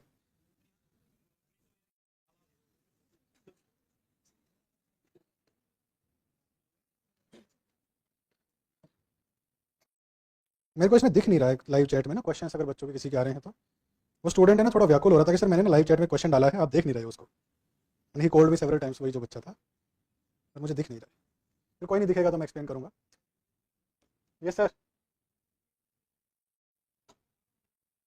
हाँ ये मैंने ओरिएंटेशन में भी मैंने बोला था, मैं आज फिर क्लियर कर देता हूँ। आप लोगों में से भी आज शायद वो है नहीं, मैं देख पा रहा हूँ, वो बच्चा है नहीं जो मुझे आइडेंटिफाई हुआ था, वो 200 में से 170 180 नंबर लेकर के आ रहे हैं। नहीं आते, ये फेक हैं, सब सब चीटिंग कर रहे हैं ये लोग। ठीक है, आप लोग अपनी परफॉर्मेंस पे ध्यान दीजिए। ठीक है, दूसरा, अगर डेली टेस्ट में होता है, कई बच्चों को ना शौक होता है बहुत ज्यादा नंबर लाने का, पेपर निकालने का शौक नहीं होता उनको, उनका शौक केवल और केवल क्लास टेस्ट में मार्क्स लाने का होता है। तो ये मैं यहाँ पे भी बोल रहा हूँ, और जो भी ऑनलाइन देख रहा है, if you are following such practice please avoid, इससे किसी का भला नहीं हो रहा है। जी जी, क्या मतलब, मैं समझ नहीं, मैं समझ नहीं पा रहा हूँ, एक सेकंड रुके। हाँ हाँ हाँ हाँ, वही मैं बता रहा हूँ ना कि वो नहीं कर रहे हैं, वो फेक है सर। नहीं नहीं, मान देखो, बैठो मैं बताता हूँ क्या होगा। क्या हुआ, मान लेते हैं पेपर सोल्व कर रहे हैं आप यहाँ बैठ के, किसी एक बच्चे ने मोबाइल खोला, उसने एक क्वेश्चन अटेम्प्ट करा, वो दिख गया उसको, वो ए बी सी डी लगा देगा। ये तो खुद की जिम्मेदारी पे छोड़ना चाहिए ना, मैं तो कितने तरीके निकालूंगा रोकने के। मैं ठीक है, मैं टेस्ट को लाइव नहीं कराऊंगा, ये हो सकता है तरीका। ठीक है, लेकिन ऑनलाइन बच्चा बोलेगा कि हमने क्या गलत कर रखा जो आप हमें टेस्ट नहीं दे रहे। जो जेन्युइन दे रहे होंगे, जो जेन्युइन दे रहे होंगे उनको तो समय देना पड़ेगा ना मुझे। आप उस चीज की चिंता मत करिए कि 200 आ रहा है।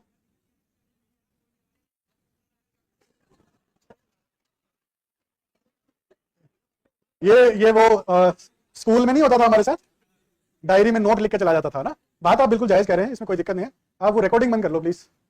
अरे पीछे पीछे कर रहे थे आपके ना। तो ये होता है, मैं मान सकता हूँ कि पेरेंट्स को जब रिजल्ट भेजते होंगे, लेकिन आप है ना वो मैसेज भी दिखा दिया करना। मैंने मैसेज में लिखा था ना नीचे, मैसेज नहीं पढ़ते हम, नहीं मानते क्या? ठीक है, मैं इस पे कुछ वे आउट निकालता हूँ। ठीक है, कि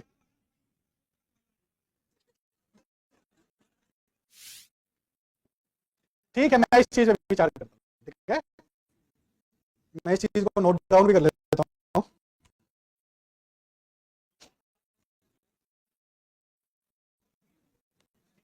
थोड़ा शांति से काम करेंगे ना, प्लीज प्लीज।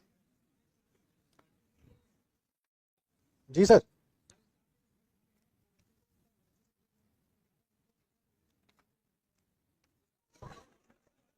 कैसे कैसे काम चलेगा यार, मतलब दिस इज सो डिमीनिंग है ना।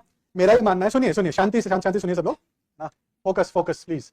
देखिए, अगर हमें ये लग रहा है कि कोई बच्चा मार्क्स ले आ रहा है, this is I know this is unfair competition, लेकिन आप अपनी चिंता करिए, वो बच्चे का तो सिलेक्शन नहीं हो रहा, ये मान के चलिएगा। अगर कोई चीटिंग, अरे घर वालों को मैसेज भी दिखाओ तो उसमें लिखा है कि कोई बच्चे जो है वो अनफेयर एकदम से प्रैक्टिस यूज करके मार्क्स लेकर के आ रहे हैं। मैंने कॉल करवाया सभी को, मैंने वो टॉप 20 की मैंने स्क्रीनशॉट लिया और मैंने भेजा ग्रुप पे कि जिस जिसके भी स्टूडेंट्स हैं वो कॉल करें और पता करें। अभी तो मैं यहाँ बहुत नहीं बैठ पाता हूँ, जब मैं नेहरू विहार में बैठता था तो मैं उन बच्चों को पर्सनली मिलता था, मैं मजाक नहीं कर रहा हूँ, I used to personally meet each one of them. अभी तो यहाँ पे मैं वो काम नहीं कर पाता हूँ, अदरवाइज लाइब्रेरी के 20-20 बच्चों को मैं बुलाता था मेरे कैबिन में एक साथ, उन 20 के 20 का ब्यौरा लेता था एक साथ है ना, और फिर अगली 20, फिर अगली 20, ऐसे डेली बेसिस पे आधी आधी लाइब्रेरी में कवर करता था। I used to do this thing, और उसी में अगर कोई गड़बड़ कर रहा होता था, कुछ कर रहा होता था तो फिर वो पकड़ा जाता था। और अगर ऐसे स्पेशल केसेस जो आते थे ना कि चीटिंग कर रहे हैं या आउट ऑफ आउट मार्क्स लेकर के आ रहे हैं, मैं कुछ नहीं करता था, मैं सामने आता था, ये क्वेश्चन का आंसर बता दो। नहीं कर पाए, आज तक मुझे कोई बच्चा नहीं मिला जो मैंने ऐसे क्वेश्चन पूछा और उसने आंसर कर दिया डायरेक्टली उन बच्चों में से। तो आप ये यकीन मान के चलिए वो अपने आपके साथ धोखा दे रहे हैं, अपने आपके साथ धोखा कर रहे हैं। मेरा हमेशा एक पॉइंट रहेगा, ट्रुथफुल। आप अगर अपने साथ ट्रुथफुल है तो आपके साथ जस्टिस हो। यहाँ के जस्टिस से नहीं मैटर कर रहा है यूपीएससी में जो जस्टिस हो रहा है, ठीक है। मैं यहाँ पे अगर बंदिशें लगाऊंगा भी, रेस्ट्रिक्शंस लगाऊंगा भी, I can put restrictions at a certain level, है ना, ये हो सकता है, मैं इसमें मना नहीं कर रहा हूँ। आप बोलेंगे कि ऑनलाइन का टेस्ट शाम को होना चाहिए, मैं ये काम कर सकता हूँ, मुझे कोई दिक्कत नहीं, ठीक है। लेकिन ऑनलाइन के कुछ बच्चे बहुत जेन्युइन होते हैं, उनकी तरफ से फिर ये शिकायत आएगी बहुत। इतने सारे जब बच्चे होते हैं आप सबको केटर नहीं कर सकते, इसी का ध्यान रखना पड़ेगा हमें। बट अगर मैं वो भी कर लेता हूँ तो कई बार ये होता है कि वो टेस्ट सीरीज का जो टेस्ट है वो पहले किसी फाउंडेशन में हो चुका है, या उसका जो डेट था ऑलरेडी वो किसी एक डेट पे हो चुकी है, मैं उसको मेंटरशिप के शेड्यूल में किसी एक डेट पे करा रहा हूँ। तो हो सकता है कि आप में से कोई फाउंडेशन का बच्चा रहा होगा, उसने वो क्वेश्चन पेपर सोल्व किया रहा होगा और फिर उसके मार्क्स आ जाएंगे। बट मैं आज फिर एक अपील, हम्बल रिक्वेस्ट है ना, करना चाहूंगा, अगर किसी ने कोई पेपर सोल्व कर रखा है already, please do not attempt, है ना। अगर आपको ये लगता है कि आपकी हवा बन जाएगी 150 नंबर लाने से, आपके आगे आसपास बच्चे घूमेंगे, हमें भी सिखाओ हमें भी सिखाओ, ऐसा नहीं होने वाला। सबको पता है कि 150 नंबर, 160 नंबर, 170 नंबर ये मिथ है, इतना नहीं आता। 150 नंबर फिर भी किसी हद तक किसी एक सेक्शनल पेपर में आप ला सकते हैं, लेकिन 180, 190 नंबर वैसे पर्सनली मिले वो बच्चा आकर, अगर किसी को लगता है कि वो ला सकता है, नहीं पॉसिबल, ठीक है। यूपीएससी में 100 नंबर लाने में हालत खराब हो जा रही है ना, इस बार भी होगी क्या? पेपर लगाइए प्लीज, अगर आप लोग पेपर्स लगाएंगे तो फिर सही रहेगा। इसके अलावा देखो, मेरा एक और जो पॉइंट ऑफ डिस्कशन था,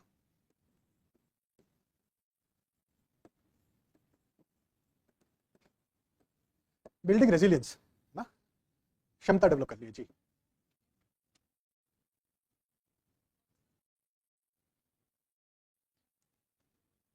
मतलब ये चीज तो टेक्निकल बैकग्राउंड की चीज है, इसमें आई कैन नॉट इंटरफेयर, मतलब एक ही डिवाइस पे लॉगिन हो सकता है। हाँ, दृष्टि लर्निंग ऐप .com पे पहले ये सारी चीज अवेलेबल रहती थी, the site is under development. आपने देखा होगा कि रिसेंट में ऐप भी रीडेवलप हुआ है पूरा, है ना। तो वो रीडेवलपमेंट फेज में है, जब तक वो रीडेवलपमेंट में है वो वेबसाइट वर्क नहीं करेगा। ये मेरे पास आया है इशू, बट कुछ कर नहीं सकते हैं इस चीज को लेकर, तो ये दिक्कत है बस। अभी नहीं होगा, जब तक वो रीडेवलपमेंट वाला फेज पूरा नहीं हो तो तब तक नहीं करवा पाऊंगा। बिल्डिंग रेजिलियंस का मतलब क्या है, जो मैंने आपको परफेक्शनिज्म वाली बात बताई, और अभी जो 2-4 बातें बताऊंगा कि थोड़ा सा ना असेप्टिव बनना पड़ेगा, acceptive to problems, acceptive to my performance. कई बार मुझे लगेगा कि सर मैंने पेपर सोल्व किया और सर 60 नंबर आए, फिर हताश निराश बैठे हैं, पढ़ने में भी मन नहीं लग रहा, फिर होता होगा। प्लीज इस चीज को एक्सेप्ट करिए, why I scored 60 marks, maybe it can be because of lack of knowledge, कि भाई अभी नॉलेज ही नहीं है, अभी बहुत तैयार नहीं है। मैंने जो बोला ना कि रिवीजन बेशक कंप्लीट ना हो या बहुत शानदार रिवीजन ना हो, तब भी पेपर लगा लेना चाहिए, ठीक है। तो हो सकता है कि मार्क्स कम आएंगे, maybe it is because of lack of knowledge. Second, silly mistakes, ये आप लोगों का हथियार है पेपर ना क्लियर करने का, पता है आप लोगों को। आप में से कई बच्चे ऐसे होंगे जो डिजर्व करते हैं प्रीलिम्स क्लियर करना, लेकिन वो सिली मिस्टेक्स करके आएंगे, 4, 5, 6, 7 क्वेश्चन गलत करके आएंगे यूपीएससी के पेपर में, तो फिर आप बोलेंगे कि सर आपने बताया नहीं था। मैंने बताया था कि आप लोग सिली मिस्टेक्स करके आएंगे, करते हैं, आजकल के पेपर में भी करते हो आप लोग। क्या होता है सिली मिस्टेक्स, एग्जांपल दीजिए। हाँ पहला, ठीक है, और क्या क्या सिली मिस्टेक्स होती हैं?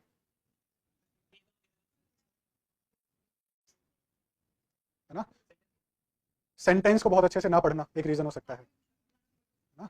क्वेश्चन रीइटरेशन जब होता है ना, इटरेशन, पहले इटरेशन में 22वें क्वेश्चन का आंसर मैंने सी मार्क किया था, सी वाज आंसर, लेकिन मैंने क्या किया ना, गलती से मैंने इसको सर्कल कर दिया था, गलती से नहीं मतलब मैंने जानबूझ के सर्कल कर दिया था कि यार इस पे ना एक बार दोबारा विचार करूंगा, अभी ना मजा नहीं आ रहा, कॉन्फिडेंस नहीं आ रहा है। जब आप दोबारा आएंगे आप आंसर डी कर देंगे, क्योंकि सी से कॉन्फिडेंस खत्म, क्योंकि ओवर थिंकिंग स्टार्ट हो गई है। ओवर थिंकिंग कई बार जीएस के क्वेश्चन गलत करवा देगी, जो पहली बार में आंसर दिमाग में आया था, please go with that answer. आप जब इसको सी को गलत कर देंगे, डी को सही कर देंगे, फिर आप पाएंगे जब आंसर की चेक करेंगे कि यार 22 का आंसर तो सी ही था यार, फिर आप अपने आप को कोसेंगे, ये सिली मिस्टेक है। इसके अलावा नहीं ना देखना या नोट वाली चीज ना, स्टेटमेंट को बहुत ध्यान से ना पढ़ना, ऑल जैसे वर्ड्स नहीं देखे मैंने ना, सम जैसे वर्ड नहीं देखे, ठीक है, तो ओनली जैसी चीजें मैंने नहीं देखी, ये चीजें, ये सिली मिस्टेक्स। और शानदार सिली मिस्टेक्स, क्वेश्चन नंबर 22 का आंसर क्वेश्चन पेपर में सी लगा रखा है, ओएमआर ने डी भर दिया। करते हैं ऐसा काम, हो जाता होगा। ये पुराणों में पाप है ना, पुराणों में से पाप की श्रेणी में रखा गया और उसे गर्म तेल की कढ़ाई में तला जाएगा। गरुड़ पुराण पढ़ा है? गरुड़ पुराण में नहीं कहता, अपरिचित मूवी देखी हम लोगों ने, देखिए अपरिचित, उसमें ना सजाएं देता, सजा किसी किसी बेसिस पे है ना, कोई करप्शन करता है तो उसको जलते तेल की कढ़ाई में डाल देता, तल देता उसको, किसी को रेल के बीच में, रेल में ऐसे डाल देता है नीचे, तो वो उसको बोलता है कि इसकी सजा गरुड़ पुराण में सुनाई गई थी, तो इसकी भी सजा है। और इसकी सजा क्या है? पेपर नहीं निकले 2 साल। किसी ने बोला कि सर क्या सजा है? 1 साल, यानी कि 1 साल खराब हो जाएगा। मैं कहता हूँ 2 साल। पता है आप लोगों को 2 साल कैसे? 1 साल नेक्स्ट अटेम्प्ट का, और अगर आप आगे बढ़ते हैं तो फिर वो 8-9 महीने 10 महीने। तो ये सिली मिस्टेक्स आपका पेपर ना निकलवाने में बहुत कारगर साबित होती है, ठीक है। तो इस पर भी काम करने को मिलेगा। जब आप रेगुलरली पेपर्स लगाएंगे तो आप आइडेंटिफाई कर पाएंगे कि आप लोग क्या सिली मिस्टेक्स कर रहे हैं, क्या पैटर्न है आपका मिस्टेक्स रिपीट करने का। और अगर आपने वो पकड़ ली और आपने उस पर काम कर लिया, you can save your at least 4-5 question. कई बच्चे तो 7-8 क्वेश्चन भी बचा लेते हैं, जस्ट बिकॉज उन्होंने सिली मिस्टेक्स नहीं करी, उन्होंने ध्यान से क्वेश्चन पेपर को पढ़ा। तो एक्सेप्टेंस में दूसरा सिली मिस्टेक्स। तीसरा है, लिख नहीं सकता मैं, लेकिन चिल करना। चिल मोड में पेपर दिया सर मैंने ना स्ट्रेस, मैंने टेंशन ही नहीं, मैंने बस ऐसे बैठा, मैंने लगा दिया, मैं 1.5 घंटे में उठकर मैंने खत्म करा, चाहे मेरे से 70 सवाल हुए, चाहे मेरे से 80 सवाल हुए, मेरे को लगा कि मैंने कर दिया मेरी तरफ से। प्लीज टाइम बाउंड होकर के स्ट्रिक्ट टाइम लिमिट्स में मॉक पेपर्स दीजिए। मॉक का मतलब होता है कि रियल टाइम सिमुलेशन, जैसा आपको यूपीएससी में करना है वैसे ही पेपर्स बैठे करिए। 2 लोग मिलकर पेपर मत करो, मैंने देखा है कई बार 2 लोग मिलकर एक पेपर सोल्व कर रहे हैं, भाई आपको वहां नहीं मिलेगा। इस बार तो एक बड़ा अच्छा वो आया, फॉर्म भर रहे थे, तो एक बच्चा आया मेरे पास, लड़की आई एक मेरे पास, कि सर मैंने और मेरे दोस्त ने एकदम सेम टाइम पे सबमिट क्लिक किया है, क्या हमारा रोल नंबर आगे पीछे आ जाएगा? यूपीएससी में सेंटर में क्या सेम सेंटर और सेम आगे पीछे आ जाएंगे तो हम मिलकर कर लेंगे सर पेपर? ऐसा हो सकता है क्या? ऐसा नहीं हो सकता। वो एक को दिल्ली पटकेंगे, एक को गुड़गांव पटकेंगे, पर ऐसा नहीं होता है। तो अगर आप ये कोशिश में है कि मिलजुल के कुछ हो जाएगा, सहायता मिल जाएगी, कोई नहीं होगी, ठीक है, केवल आप अपने सारथी होंगे, ठीक है। तो ये जब चीजें आप आइडेंटिफाई करेंगे तो आप एक्सेप्ट करना पड़ेगा, and you need to work upon these things. जब आप इस पे काम करेंगे तो इसमें इंप्रूवमेंट होगा, इंप्रूवमेंट नॉलेज में भी होगा, इंप्रूवमेंट सिली मिस्टेक्स में भी होगा। ये नहीं ज्यादा करेंगे, सिली मिस्टेक्स कम होना शुरू हो जाएंगी, और चिल करना, थोड़ा सा आप सोचने पे मजबूर हो जाएंगे कि यार क्या मैं टाइम सही वेस्ट कर रहा हूँ क्या? ऐसा तो नहीं है कि एग्जाम आने वाला है, ठीक है। प्लीज आइडेंटिफाई करिए कितने दिन बचे हैं। वो जो पहला और दूसरा स्लाइड है भिजवा दूं पीडीएफ आज, है ना, क्लास में अटैच करवाऊंगा मैं, और पहली और दूसरी स्लाइड को बार बार देखना, तनाव होना चाहिए थोड़ा सा, ठीक है। बिल्डिंग रेजिलियंस में इसके बाद आएगा एक बात नहीं कहते हैं कि आई विल डू इट, और because I can do it, मैं ये करूंगा क्योंकि मैं ये कर सकता हूं, ठीक है। प्लीज इस चीज का ध्यान रखिए। अगर आपको लगता है कि आप डिजर्विंग कैंडिडेट है यूपीएससी के हिसाब से, तो उतनी मेहनत करिए और इस एग्जाम को निकाल लीजिए। आपके आसपास ही बैठा बच्चा आपको मेंस लिखता हुआ दिखेगा नेक्स्ट ईयर, इस साल मतलब 25 में,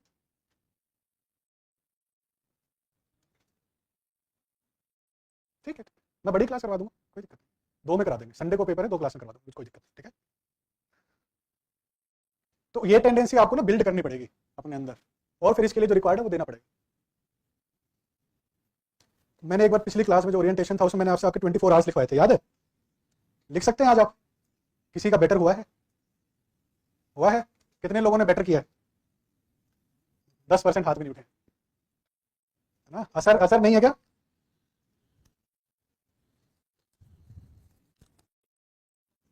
मैं मंडे से ऑफलाइन क्लास करा दूंगा प्रोबेबली, राहुल अग्निहोत्री सर हैं, वो आपकी क्लासेस लेंगे मंडे से।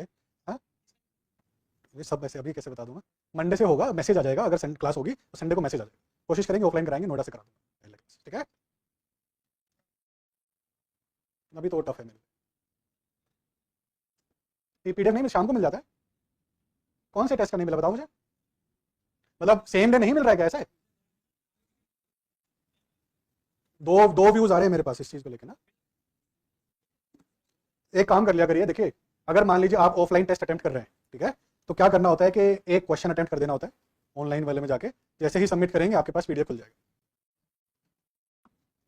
सी सेट में नहीं आ रहा हूँ, जीएस में तो आ रहा है। सी सेट वाले का मैंने नोट कर लिया था, मैंने बोल दिया टीम को वो कर लेंगे।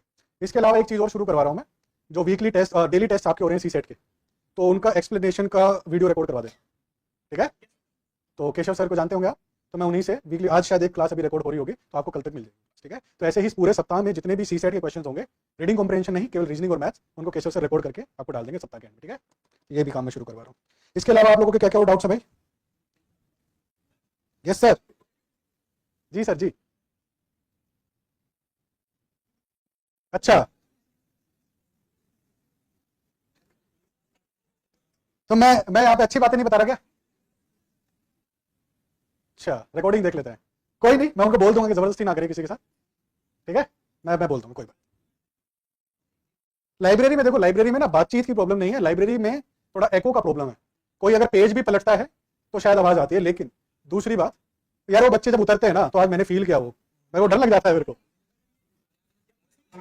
ये इश्यूज इश्यूज है ना, ये मैंने नोटिफाई किए हैं, मैंने ऊपर बताए हैं, कोशिश करते हैं कि इनका जल्द से जल्द समाधान निकले कोई।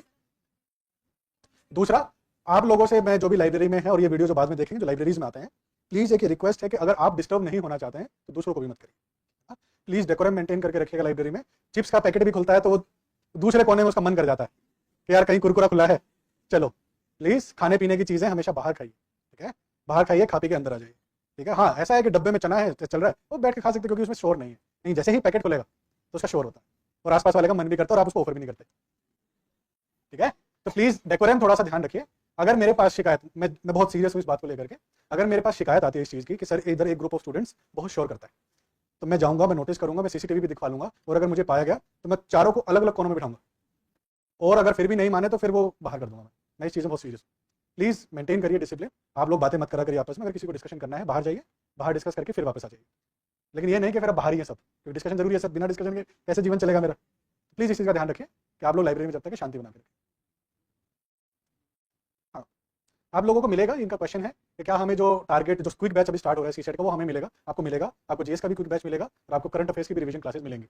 लेकिन मेरी तरफ से कुछ सजेशंस और कुछ पॉइंट्स ध्यान रखेंगे अभी। क्या क्या? अभी क्लासेस का कितना इंपॉर्टेंस है? What should be my focus nowadays? Should I focus on classes? Should I focus on self study?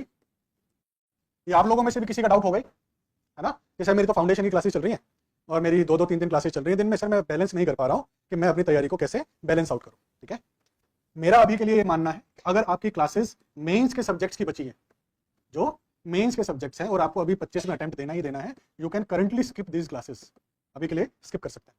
IR की क्लासेस, सोसाइटी की, गवर्नेंस की, डिजास्टर मैनेजमेंट की, इंटरनल सिक्योरिटी की, एथिक्स की, आप स्किप कर सकते हैं, ठीक है।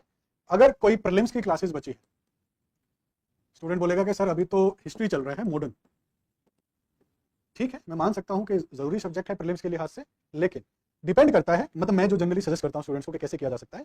अगर आप इसकी 20-25 क्लासेस कर चुके हैं या स्टार्ट ही करा है, तो धीरे धीरे जैसे जैसे 5-6-10 क्लासेस होती हैं, आप इन क्लासेस को 1.5 या 2x की स्पीड पे लेना स्टार्ट करिए, depending on the speed of the faculty, और इनको फिनिश कर लीजिए। सेम टाइम बाउंड होकर के करना उस चीज को, या ऑफलाइन एकदम क्लास में आना ही आना, just in case you are attempting this year prelims, तब मैं बता रहा हूँ। वो 3 घंटा आपका चला जाता है आपका एक क्लास में, और आधा घंटा आना, आधा घंटा जाना, ठीक है। आपके 4 से 5 घंटे वेस्ट हो जाते हैं कई बार, ठीक है। वेस्ट मतलब कि आपके एक्स्ट्रा 2-2.5 घंटे के अलावा जो क्लास के अलावा का टाइम है, वो सब वेस्ट चला जाता है। तो मेरा ये मानना है कि just take it in online mode, recording देखिए, 1.5 की स्पीड पे निपटा के खत्म करिए क्लासेस को, ठीक है। और मेंस वाले सब्जेक्ट के लिए मैंने बोल ही दिया कि उनको अभी नहीं छेड़ेंगे। अब नेक्स्ट आता है पोर्शन, और अगर किसी की क्लासेस हो चुकी है, फिर भी मन कर रहा है कि सर एक बार और क्लास ले लेगा, करता होगा किसी किसी का, प्लीज अवॉइड करिए, क्योंकि अगर क्लासेस से तैयारी होनी होती तो आप तैयार होते। सेल्फ स्टडी पे फोकस करिए फिलहाल। आप जितना खुद पढ़ेंगे, जितना खुद बुक्स को स्क्रॉल करेंगे, नोट्स को स्क्रॉल करेंगे, खुद टेस्ट पेपर्स देंगे, उतना ही आप लोगों के लिए बेनिफिशियल ज्यादा होगा फिलहाल में। बार बार क्लासेस लेने से कोई बेनिफिट नहीं।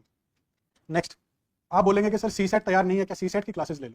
आई विल सजेस्ट कि जो स्पेसिफिक पोर्शन तैयार नहीं है, एटलीस्ट कुछ पेपर सोल्व करके देखिए सी सेट के।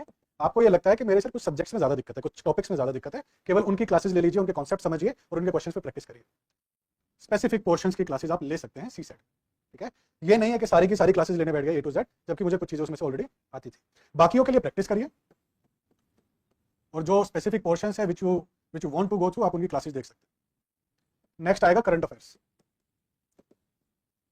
कि सर करंट अफेयर्स की क्लासेस देखें कि ना देखें, इट डिपेंड्स कि आपने पूरा साल क्या किया। ठीक है, हो सकता है कि मैंने पूरा साल करंट अफेयर्स नहीं पढ़ा है।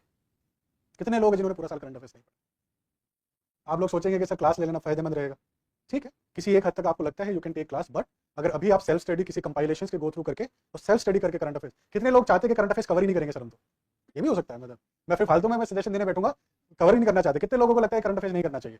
बकवास चीज नहीं, बता सकते हो, कोई दिक्कत नहीं, I will know a new thing. नहीं है, बाहर जाके बोलेंगे मैंने हाथ ही नहीं उठाया, पता था मुझे। ठीक है, करंट अफेयर्स मेरा मानना है इंपॉर्टेंट है। ठीक है, स्टैटिक की अहमियत कम नहीं हो जाती है किसी भी शर्त पे, स्टैटिक की अहमियत कम नहीं कर रहा हूं मैं, स्टैटिक इज वेरी इंपॉर्टेंट। वो बेसिक क्वेश्चंस में आपसे गलत करवा लेगा, please revise your static to the best, but current affairs भी करिए। करंट अफेयर्स आपको ये एनालाइज करने में हेल्प करता है कि विच स्टैटिक सब्जेक्ट या which static topics are important this time, आपको आइडेंटिफिकेशन में हेल्प कर देगा। आपको ये लगता है कि मैंने नहीं किया हुआ है तो एक बार क्लासेस गो थ्रू कर लेंगे और फटाफट कोई क्विज वगैरह सोल्व कर लेंगे तो भी काम चल जाएगा। Otherwise self study is the best option. खुद से कोई सोर्स उठाइए और उसको कवर करना शुरू करिए and follow it by a quiz. आती है ना क्विज डेली बेसिस पे, मंथली कंपाइलेशंस भी आता है, सोल्व देम। ठीक है, वही पैटर्न जो मैंने टेस्ट नॉर्मल टेस्ट सीरीज के लिए बताया, हो सकता है आप उसको एनालाइज करने ना बैठे, बट प्रैक्टिस करिए जरूर, ताकि आपको ये पता चलता रहे कि जो आप कर रहे हैं ठीक। सर सीसेट के पेपर में कितने क्वेश्चंस ठीक होने पे कॉन्फिडेंट फील कर सकते हैं, ये यूपीएससी बताएगा। यूपीएससी किस हिसाब का पेपर देता है विल डिसाइड कि कितने questions is a optimum number, but अभी के लिए अगर सीसेट के पेपर में आप, मतलब मेरा मानना है कि 50 प्लस क्वेश्चंस अटेम्प्ट करने चाहिए, पहुंचना पड़ेगा 50 क्वेश्चंस के आसपास रिस्क फ्री होने के लिए। हाँ? क्योंकि अगर मान लो मेरे 5 7 10 सवाल गलत भी हो जाते हैं तो I am in that range कि मेरा सीसेट क्वालिफाई हो जाए। okay? लेकिन अगर आप 28 क्वेश्चन सोल्व करके आते हैं और सर मैक्सिमम एक गलत हो सकता है मेरा, हो सकता है ना, तो आप बहुत गलत राह पे हैं, नहीं निकलेगा। क्योंकि ना चाहते हुए भी एक दो क्वेश्चन तो गलत हो ही जाते हैं हमारे। ठीक है, किसी को लगता है कि सर 30 के आसपास कर देते हैं, अगर कोई इतना कॉन्फिडेंट है लिटरली तो कर सकता है, उसमें कोई दो राय नहीं है, वो बहुत ही कॉन्फिडेंट है सी सेट में, मतलब बहुत ही केक वॉक है उसके लिए सी सेट, तो ठीक है वो 30-35 क्वेश्चन सोल्व करेगा और उसी में उसका निकल जाता है, तो निकल भी जाता है क्योंकि बहुत कॉन्फिडेंट है बच्चा। लेकिन अगर ट्रेजिडी वाला पेपर आ गया, कौन सा साल 23 2050 तक याद रहेगा ना, जब हम सिविल सर्वेंट बन जाएंगे तब हम कहानियां सुनाया करेंगे कि हमारे समय में एक 2023 में एक पेपर आया था यार। अभी क्या पेपर, अभी तो कुछ भी नहीं है लेवल, हमारे सब समय में एक पेपर आया था ना, आपसे सुनाएंगे ऐसा, क्योंकि आजकल के जो सिविल सर्वेंट्स हैं, जो मतलब एज सिविल सर्वेंट है, सीनियर सिविल सर्वेंट्स, वो बोलते हैं हमें ये बात, यार पेपर आज के समय का कोई पेपर थोड़ी, हमारे समय में आता था पेपर ना। तो प्लीज इस चीज़ का ध्यान रखिए कि सीसेट अगर आप रेगुलरली सॉल्व कर रहे हैं and you are trying to reach the level of 50 questions 55 questions, तो आप एक अच्छे स्टेज पे कोशिश करिए, हो जाएगा। बिकॉज सीसेट में मैंने लास्ट टाइम भी एक चीज़ बताई थी, it is just about speed and accuracy,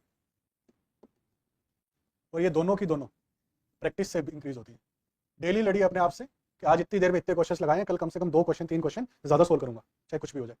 अगर आप डेली बेसिस पे 10 क्वेश्चन अभी सोल्व कर रहे हो, 10 क्वेश्चन के लिए अगर आपको 15 मिनट लग रहा है या 15 मिनट ले रहे हैं, कोशिश कीजिए 15 में ना करके इसको कल 14 मिनट में सोल्व करेंगे ही करेंगे। इस लेवल में जब 1-1 मिनट के लिए आप लड़ेंगे तो शायद आपकी परफॉर्मेंस में इंप्रूवमेंट होगा। लेकिन अगर ढीले ढाले पड़े हैं वैसे ही, ठीक है सर 5 क्वेश्चन सोल्व करने कर दिए, चाहे कितनी ही देर लगे, उस एटीट्यूड से नहीं होता। ठीक है, प्लीज इस चीज़ का ध्यान। करंट अफेयर्स मई 2024 से लेकर के, और अगर आप अभी अप्रैल 2025 तक का भी कर लेंगे सफिशिएंट होगा, क्योंकि बाकी क्वेश्चंस मतलब या बाकी जो टॉपिक्स हैं या चीज़ें हैं क्वेश्चंस के थ्रू भी गो थ्रू हो जाएंगे, कोई दिक्कत नहीं। मतलब अगर आप में से प्रायोरिटी जानना चाहें तो 3 सब्जेक्ट्स हमेशा मेरी प्रायोरिटी रहते हैं for current affairs, economy, science and tech and environment, हमेशा प्रायोरिटी में रहेंगे करंट अफेयर्स कवर करने के लिए। इनका तो कर ही लेना चाहिए मर लड़के। ठीक है, एक और चीज़ अगर आप जोड़ना चाहें, which can be related to static a lot polity, sufficient है। सोर्स कोई भी एक कंपाइलेशन आप उठा सकते हैं, कोई भी। आर्ट एंड कल्चर के लिए, आर्ट एंड कल्चर का क्वेश्चन कई बार ऐसा आएगा आपको पता भी नहीं चलेगा कहाँ था कहाँ से। तो मेरा मानना है कि आर्ट एंड कल्चर के लिए बेसिक रिसोर्सेज होने चाहिए। मैंने लास्ट टाइम भी शायद एक जिक्र किया था कि 11th की एनसीईआरटी, फाइन आर्ट्स की और सीसीईआरटी की वेबसाइट, दिस विल वर्क। अगर आप कुछ और फॉलो करते आए हैं तो do not change that source just because I said this. अगर कोई नहीं कर रहा था तो मैंने सजेस्ट कर दिया है सीसीईआरटी की वेबसाइट और 11th क्लास की फाइन आर्ट्स की एनसीईआरटी। अदरवाइज अगर कोई और कोई रिसोर्स पड़ता है तो उसी को रिवाइज करता रहे, रिवीजन बहुत जरूरी है। ठीक है, बाकी जब आप क्विज सोल्व करेंगे ना, प्लीज मेरे पॉइंट्स पे ध्यान देना है, जब आप क्विज सोल्व करेंगे तो उसमें आर्ट एंड कल्चर का भी क्वेश्चन आ सकता है ना। तरीका जो मैंने सिखाया आता है। हमेशा एक चीज ध्यान रखना, जब आप पेपर सोल्व कर रहे होंगे या क्वेश्चन सोल्व कर रहे होंगे, 2 चीजें होंगी, या तो क्वेश्चन नोन था, सोल्व हो जाएगा, सोल्व कर लेंगे, या वो क्वेश्चन अननोन था। अननोन में भी 2 कैटेगरीज ऑफ क्वेश्चन आते हैं, अननोन में कैटेगरी 1 है कंप्लीटली अननोन, पहली जिंदगी में देखा ही पहली बार है। दूसरा अननोन, टॉपिक पता है बट स्टेटमेंट्स अननोन है। ऐसा ही होता है। इसके अलावा कोई और कैटेगरी ऑफ क्वेश्चन होता है? कोई और कैटेगरी ऑफ क्वेश्चन होता है पेपर में? नहीं होता। ये तो नॉन था, सोल्व हो गया। जो अननोन था अब उसको मैंने एक्सप्लेनेशन वाला तरीका बताया, अब उसको हम लोग प्रिपेयर कर लेंगे। तो ये आर्ट एंड कल्चर, ठीक है। हो सकता है कि मैंने आर्ट एंड कल्चर का करंट अफेयर्स नहीं पढ़ा, पर मैंने जो क्वेश्चन आया उसी करंट अफेयर्स के बेसिस पे आई सोल्व इट। किसी ना किसी पॉइंट पे क्लिक कर सकता है, ठीक है, यूपीएससी में। तो आप लोग उसको प्रिपेयर कर लेंगे थ्रू क्विज। अब ये आर्ट एंड कल्चर से भी लिंक हो सकता है, ये ओवरऑल हिस्ट्री के किसी क्वेश्चन से लिंक हो सकता है, ठीक है। ये ज्योग्राफी का कोई एक इवेंट या कुछ ऐसा आया, ज्योग्राफी से रिलेटेड करंट अफेयर्स आया, उससे रिलेटेड हो सकता है। तो आप ध्यान रखेंगे कि क्विज के थ्रू भी चीज़ें तैयार की जा सकती हैं। मैंने ऐसे स्टूडेंट्स देखे हैं, मैं भी उन्हीं में से हूँ, जो केवल क्वेश्चन पेपर्स लगा के जाते हैं और पेपर निकाल लेते हैं ना। मेरे पास एक स्टूडेंट आया, वो आज तक मेरे दिमाग में है। उसने बोला कि सर मेरा 4th ईयर है, उसने 3 मेंस लिखा था। उसने बोला कि सर मैंने आज तक करीबन 2.5 से 3 लाख एमसीक्यू सोल्व कर लिए। मानेंगे आपकी बात? उन्होंने मुझे बताया कि सर ये मेरे सोर्सेज हैं, और जिस कॉन्फिडेंस के साथ हमारी बात हुई थी उस दिन, आई वुड ट्रूली बिलीव कि उसने किए। केवल एमसीक्यू सोल्व करके जाता है, 70, 80, 100 पेपर लगा के जाएगा। मुझे नहीं लगता कि ये 80, 85 जो क्वेश्चन हैं, प्लीज ये बार बार वर्ड ध्यान रखना मेरे, 80 to 85 क्वेश्चन आपके पढ़े हुए क्वेश्चन होंगे। मैं लिख के देता हूँ ये बात आज। आप जब पेपर दे करके बाहर निकलेंगे, आपने वो टॉपिक्स पढ़े हुए होंगे कभी ना कभी। वो 80 से 85, मैं 15 की गारंटी नहीं लेता हूँ। वो रैंडम क्वेश्चन होते हैं, कहीं से भी आते हैं ना, वो केवल यूपीएससी को पता होता है। लेकिन 80 से 85 क्वेश्चंस को अगर आप बार बार प्रैक्टिस कर रहे हैं, बार बार रिवाइज कर रहे हैं, बार बार गो थ्रू कर रहे हैं, ये सोल्व होने चाहिए। तो केवल एमसीक्यू सॉल्यूशन से भी आपकी कई सारी चीजें सोल्व हो सकती है। तो इसीलिए मैंने बोला कि क्विज को शामिल करिए चीजों में, आपके शेड्यूल में। डेली रात को सोने से पहले 10 रील देखने के बजाय 2 क्विज सोल्व करो। रात की दवाई नहीं बताता डॉक्टर कि सोने से पहले ये दवाई ले लेना है, तो सोने से पहले कम से कम 2 क्विज सोल्व करके सोया करो बिफोर बेड। 2 से 3 क्विज। क्या सब्सक्राइबर बढ़ जाएंगे किसके? हाँ? समझ में नहीं आया मुझे क्या बात बोल रहे हो। ये नई नई बातें हैं, ये जेंजी वाली बातें मुझे बहुत पल्ले नहीं पड़ती। हाँ हाँ, यूपीएससी में देखो कई बार है ना, स्टूडेंट्स मेरे पास आते हैं, सर सर एंशिएंट और मेडिवल स्किप कर दूं क्या? सर हिस्ट्री मजा ही नहीं आता, सर हिस्ट्री स्किप कर दूं क्या? यार मैंने 20 क्वेश्चन दे दिए तो कहाँ जाओ? दे सकता है कि नहीं दे सकता? तो ज्योग्राफी सर, मेरा ना ज्योग्राफी में बहुत इंटरेस्ट है नहीं सर। ज्योग्राफी ना ऐसा लगता है कि पढ़ूंगा तो हिस्ट्री भूल जाऊंगा, या मैं साइंस एंड टेक भी भूल जाऊंगा अगर मैंने ज्योग्राफी पढ़ ली तो। पढ़ोगे ना पढ़ो, सबसे पहली चीज तो इतनी नफरत मत पालो किसी भी सब्जेक्ट से। दूसरा, थोड़ा तैयार कर लो, बिकॉज अगर ज्यादा क्वेश्चंस यूपीएससी ने पूछ ले ट्रेंड से हटके, फिर आप परेशान हो जाएंगे। जैसे बीच में यूपीएससी केवल ज्योग्राफी से 1-2 क्वेश्चन पूछ रहा था, और वो भी केवल ट्रिब्यूटरीज के था। रिसेंट में उसने ज्यादा क्वेश्चन पूछ ले, क्या करेंगे हम लोग? तो please do not leave anything. उसको आप किसी क्विक सोर्स के गो थ्रू कर सकते हैं, फटाफट कोई सोर्स पढ़ा उठाइए, उसको गो थ्रू कर लीजिए। मे भी करंट अफेयर्स ही तैयार कर लीजिए। जैसे एनवायरमेंट, एनवायरमेंट आप लोगों में से कई बच्चों का नाइटमेयर हो। कितने बच्चों का नाइटमेयर है एनवायरमेंट? नाइटमेयर मतलब डरावना सपना है वो, है ना, मजा नहीं आता मतलब एनवायरमेंट पढ़ के। साइंस एंड टेक, कितने लोगों का साइंस एंड टेक है? तो क्या करना है, करंट अफेयर्स फटाफट गो थ्रू करना है, उसके बेसिस के क्विज लगा देने हैं, पहचान में आ जाएगा क्वेश्चन यूपीएससी, ठीक है। But completely living a subject can be a risk, ठीक है। वो एकदम से बच्चे का पेपर केवल एक चीज पर डिपेंडेंट थोड़ी है। मैं बताता हूँ, आपने क्वेश्चन पेपर उठाया यूपीएससी का, बैठे हैं, सबसे पहले तो ओम लिखा पेपर पे एकदम ना, क्वेश्चन पेपर पे ओम लिखा, या जो भी हम लोग मानते हैं हमने वो लिखा। उसके बाद यार ये तो एनवायरमेंट का क्वेश्चन आ गया, अच्छा दूसरा भी एनवायरमेंट, अच्छा चौथा भी। पहले 2 पेजों में एक क्वेश्चन नहीं आता मुझे। होता है ऐसा? होता होगा, और ये हो भी सकता है किसी के साथ। मैंने पहले 2 पेजेस में पाया कि मेरे को एक भी क्वेश्चन नहीं आता, मेरा वहीं से प्रेशर बिल्ड होना शुरू हुआ है। अब मेरी इतनी टेंशन हो गई कि मेरे को आते हुए क्वेश्चन में गलत कर दूंगा। पॉलिटी के क्वेश्चंस, हिस्ट्री के क्वेश्चंस आते हुए मैं गलत कर दूंगा, क्योंकि दिमाग में वो बैठ गया है कि शुरू के 10 क्वेश्चन आते ही नहीं, पता ही नहीं ना। मैं सजेस्ट करता हूं कि ओएमआर पेज वाइज भरा करो, ताकि लास्ट मिनट रश ना हो। सिंपल है, या तो पेज वाइज भरो, एक पेज सोल्व करा, ओएमआर भरे आगे बढ़े। सर 2 पेज हो गया, ओएमआर में एक गोला नहीं भरा, ये भी तनाव हो सकता है ना। तो इन सब तनाव, ये भी तो प्रेशर है ना आपको लिए जो एग्जाम में क्रिएट हो रहा है। तो आप ये मान के चलिए कि अगर आप एक जनरल अंडरस्टैंडिंग रखते हैं सब्जेक्ट्स की, तो आप लोगों के लिए बहुत ईजी हो जाता है कि अगर आप उस 5-4 में से भी 2-4 क्वेश्चन भी क्लिक कर पाए, तो it will be an advantage for you, क्योंकि आता तो वैसे भी नहीं था ना। तो कोई भी सब्जेक्ट छोड़ के जाना मेरे हिसाब से सही तरीका नहीं है। Please go through each and every subject. हाँ, एंशिएंट छोड़ देना है, बहुत ही मतलब ब्लीकेस्ट ऑफ चांसेस है। तो आप क्या करेंगे, मैंने आपको बताया आपके 3 तरीके हैं चीजें तैयार करने के, ठीक है। स्टैटिक से कवर नहीं हुआ है एंशिएंट, मेरे क्वेश्चन पेपर से गो थ्रू हो जाएगा। जब आप फुल लेंथ पेपर लगाएंगे, एंशिएंट में क्वेश्चन आएगा ही आएगा, ठीक है। उसका एक्सप्लेनेशन तैयार कर लेंगे, ऐसे ही रट डालेंगे उसको। रटने में तो एक्सपर्ट हम, एक्सपर्ट हम, एक्सपर्ट है क्या? ये कह रहे हैं कि सर पहले लगता था कि हम एक्सपर्ट है, पर हाल में आने के बाद पता नहीं चल रहा है जीवन में ना। तो कोई नहीं, जितना याद हो पाए, at least we will have some chances of getting it correct. तो प्लीज इस चीज का ध्यान रखेंगे। मेरा टारगेट ये है, प्लीज आपको मैं 100 के लिए तैयार भी नहीं करवा सकता, कोई नहीं तैयार करवा सकता। 80 से 85 आपकी रेंज, ठीक है। 3 तरीके के क्वेश्चन आते हैं पेपर में, ये तो जो मैंने बताया ये तो है ही, इसके अलावा 3 तरीके से आप आइडेंटिफाई कर सकते हो, इजी, मॉडरेट एंड डिफिकल्ट। अगर आप इसमें मात खा गए ना तो आपका सिलेक्शन रुक जाएगा, आप क्वालिफाई नहीं कर पाएंगे पेपर। इजी क्वेश्चंस में अगर मात खा गए, फॉर एग्जांपल इजी क्वेश्चंस का रेशियो 30 to 40% रहेगा, आएगा इतना, 30 क्वेश्चन के आसपास इजी क्वेश्चन होंगे, एंड दो 30 क्वेश्चन जो कि इजी हैं वो सबके लिए अलग अलग होगा। समझ रहे हो आप ये बात? तो 30 क्वेश्चन में अगर आपने 15 ही ठीक कर पाए आप, तो आपके लिए डिसएडवांटेज, अब आप बहुत मुश्किल हो जाएगा आपके लिए, क्योंकि 15 क्वेश्चन आप एडवांटेज ले सकते थे यहाँ पे। 30 में से कम 25, 26, 27, 28 सवाल ठीक होना ही चाहिए इजी में से। अगर आप उसमें भी सिली मिस्टेक करके आ गए तो मुझे लगता है यूपीएससी को सेलेक्ट भी नहीं करना चाहिए। UPSC prelims is not a paper of selection, rather it is a paper of elimination. वो एलिमिनेट कर रहा है नॉन सीरियस कैंडिडेट्स को, क्योंकि अगर वो नॉन सीरियस कैंडिडेट्स मेंस लिखने आएंगे खर्चा बढ़ता उनका, क्योंकि कॉपी चेक करानी उनकी इतनी सारी। थोड़े से सीरियस कैंडिडेट्स चाहिए, प्लीज मेक श्योर एलिमिनेशन का पेपर है, वो नॉन सीरियस कैंडिडेट्स को बाहर निकालना चाहता है रेस से, ठीक है। मॉडरेट आपकी प्रैक्टिस पे डिपेंड करेगा कि आपने कितनी प्रैक्टिस करी, आपने कितना मैनेजमेंट सीखा, जो मैंने पिछली एक स्लाइड में बताया था कि आपने कितना मैनेजमेंट सीखा, आपने कितने स्किल्स आजमाए अपने, किसी क्वेश्चन को एस्टिमेशन कितना तरीका लगाया, एलिमिनेशन कितना तरीका लगाया, उन सब चीजों पर डिपेंड करेगा कि आप मॉडरेट क्वेश्चन को कितने ज्यादा ठीक कर पा रहे हैं। डिफिकल्ट क्वेश्चन में तो लक है, जितने क्वेश्चन ठीक हो जाए उतना फायदा, बट मैं एक्सपेक्ट नहीं करता हूँ कि डिफिकल्ट क्वेश्चन में आप गेन करेंगे advantage. I can only bet on easy and moderate, ये तो आपका बोनस है, ये बोनस है। और आप ये मान के चलेंगे कि इजी और मॉडरेट मिला करके, इजी प्लस मॉडरेट मिला करके nearly 70 to 80% of the paper होता है। 70 to 80% पेपर है इजी और मॉडरेट। डिफिकल्ट बहुत कम क्वेश्चन होते हैं, एकदम जो डिफिकल्ट क्वेश्चन है वो आपका बोनस है अगर आप उसमें से कुछ ठीक कर पा रहे हैं। तो प्लीज अभी भी जब आप सेक्शनल पेपर लगाते हैं बहुत लाइटली मत लीजिए उसको, सीरियस होकर लगाइए। इजी क्वेश्चंस आपकी ग्रिप में होने चाहिए। अगर आपने सिंपल आर्टिकल वाले क्वेश्चन भी गलत कर दिया तो पाप होना चाहिए, शर्म आनी चाहिए उस बात, ठीक है। And take things seriously. अगर आपको लग रहा है कि आपका टेस्ट में परफॉर्मेंस अच्छा नहीं आ रहा है, रिवाइज करिए चीज़ों को, फिर टेस्ट दीजिए, फिर एनहांस करेंगे चीज़ों तब, ठीक है। मैपिंग के लिए मैपिंग दो सोर्सेस है मैपिंग के, पहला ऑक्सफोर्ड एटलस और दूसरा करंट अफेयर्स, ठीक है। करंट अफेयर्स में जो कंट्री न्यूज में है, ठीक है, मैं लिख देता हूँ। पहला सोर्सेज में ऑक्सफोर्ड एटलस, स्टूडेंट एटलस आता है उसका, इसको भी पढ़ना बताऊंगा, मतलब अभी बता डिस्कस कर दूंगा कैसे। और दूसरा करंट अफेयर्स।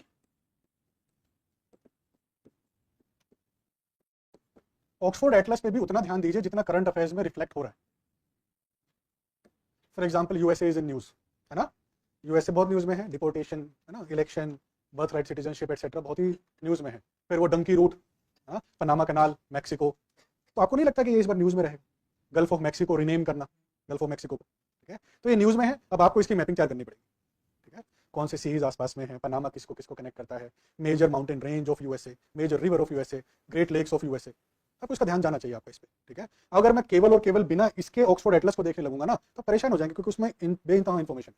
तो your Oxford Atlas should be, preparing this Oxford Atlas should be driven out of current affairs. मेरा न्यूज में मिडिल ईस्ट हमेशा न्यूज में रहता है। मिडिल ईस्ट यूपीएससी का फेवरेट एरिया। क्या क्या फेवरेट एरिया मैपिंग में यूपीएससी का? Middle east, next south east Asia,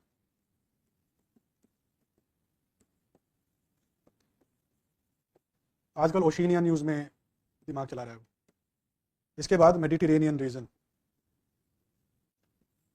है ना।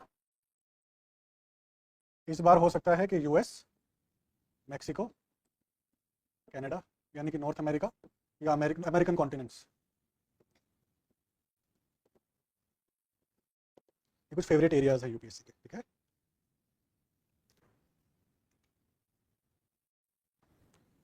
और इसके अलावा जब भी आप हिस्ट्री तैयार कर रहे हैं, जब भी आप ज्योग्राफी पढ़ रहे हैं, तो आपके सामने ऑक्सफोर्ड एटलस हमेशा खुला हुआ होना चाहिए, so that if you find any locations name, कोई भी मुझे पढ़ते हुए वाइल स्टडिंग,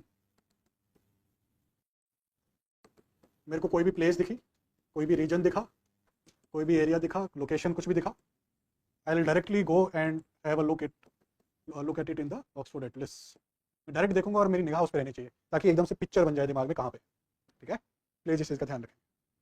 हिस्ट्री पढ़ते हुए भी आ सकता है, ज्योग्राफी पढ़ रहे हैं, ह्यूमन ज्योग्राफी पढ़ रहे हैं या इकोनॉमिक ज्योग्राफी पढ़ रहे हैं, और आपने आइडेंटिफाई किया कि यार कोई एक टेक्सटाइल मिल का हब है ना, तो फिर आपको तुरंत ऑक्सफोर्ड एटलस में जाइए, उसको मार्क कर लीजिए यहाँ पे, ठीक है। तो मैपिंग इस तरीके से आप लोग तैयार कर सकते हैं। नेक्स्ट, पीपीएस सोल्व करना। अच्छा, पीपीएस हो सकता है कई बच्चों को पता भी ना हो। पीपीएस प्रीलिम्स प्रैक्टिस सीरीज, ठीक है, ये एक तरीके की बुक है, 7 बुक होती हैं, 7 बुक का सीरीज है जो दृष्टि निकालता है। तो इसमें प्रीवियस ईयर के और कुछ अलग नए क्वेश्चंस भी होते हैं, और previous year not only of UPSC CSC, rather NDA के भी होते हैं, सीडीएस के भी होते हैं, ठीक है, और अलग अलग स्टेट पीसीएस के एग्जाम्स के क्वेश्चंस भी उसमें होते हैं। तो वो सारे के सारे क्वेश्चंस आपको एक बुक में कंपाइल होकर सब्जेक्ट वाइज और टॉपिक वाइज मिलता है। तो उसको भी आप प्रैक्टिस करिए, कोई दिक्कत नहीं, जम के। बहुत अच्छी किताबें हैं, आप लोग परचेज कर सकते हैं अगर किसी के पास नहीं है तो, but not as a source of mock papers, rather as a source of prelim PYQs, ठीक है, ध्यान रखेंगे। और इंडिया ईयर बुक का एक आया हुआ है, इंडिया ईयर बुक में मैं कोशिश करूंगा कि 200-250 क्वेश्चंस का कंपाइलेशन बनवा करके और प्रोवाइड करवा देंगे उसी सब्जेक्ट। क्योंकि देखो कई बार है ना, कई बार स्टूडेंट्स के मन में आता है, कईयों के मन में आएगा कि सर इंडिया ईयर बुक है ना बहुत इंपॉर्टेंट है, बहुत क्वेश्चंस आते हैं, but if you are following current affairs regularly, वही घूम फिर के चीजें इंडिया बुक में आती है, ठीक है। बस जस्ट बिकॉज वो एक ही जगह मिल जाती है एक बंडल में, बहुत मोटी बुक में, अगर आप करंट अफेयर्स और क्विज लगातार कर रहे हैं तो आपको कोई प्रॉब्लम नहीं आनी चाहिए। बट फिर भी मैं 200-250 क्वेश्चन कोशिश करेंगे उसके बेसिस पे बनवा के आपको प्रोवाइड करवा दूँ, ठीक है। इसमें डाउट था तो मैंने इसको लिया।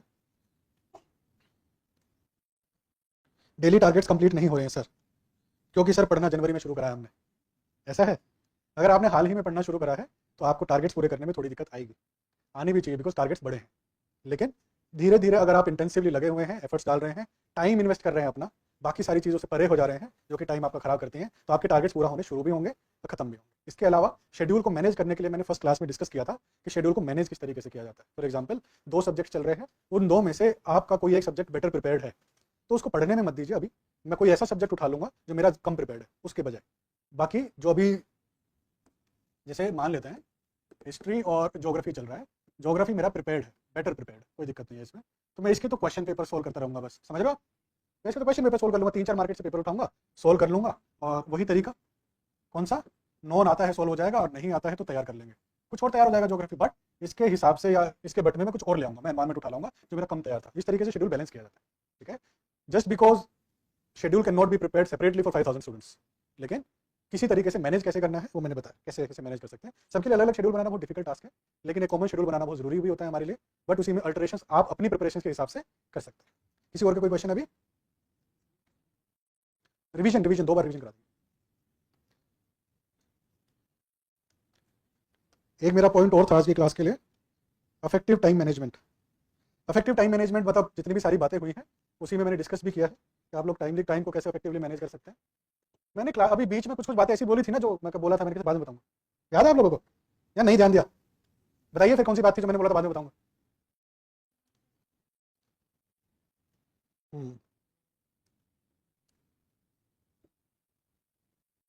ये तरीका समझ में आया? कोशिश कीजिए, टाइम लगेगा पर हो जाएगा।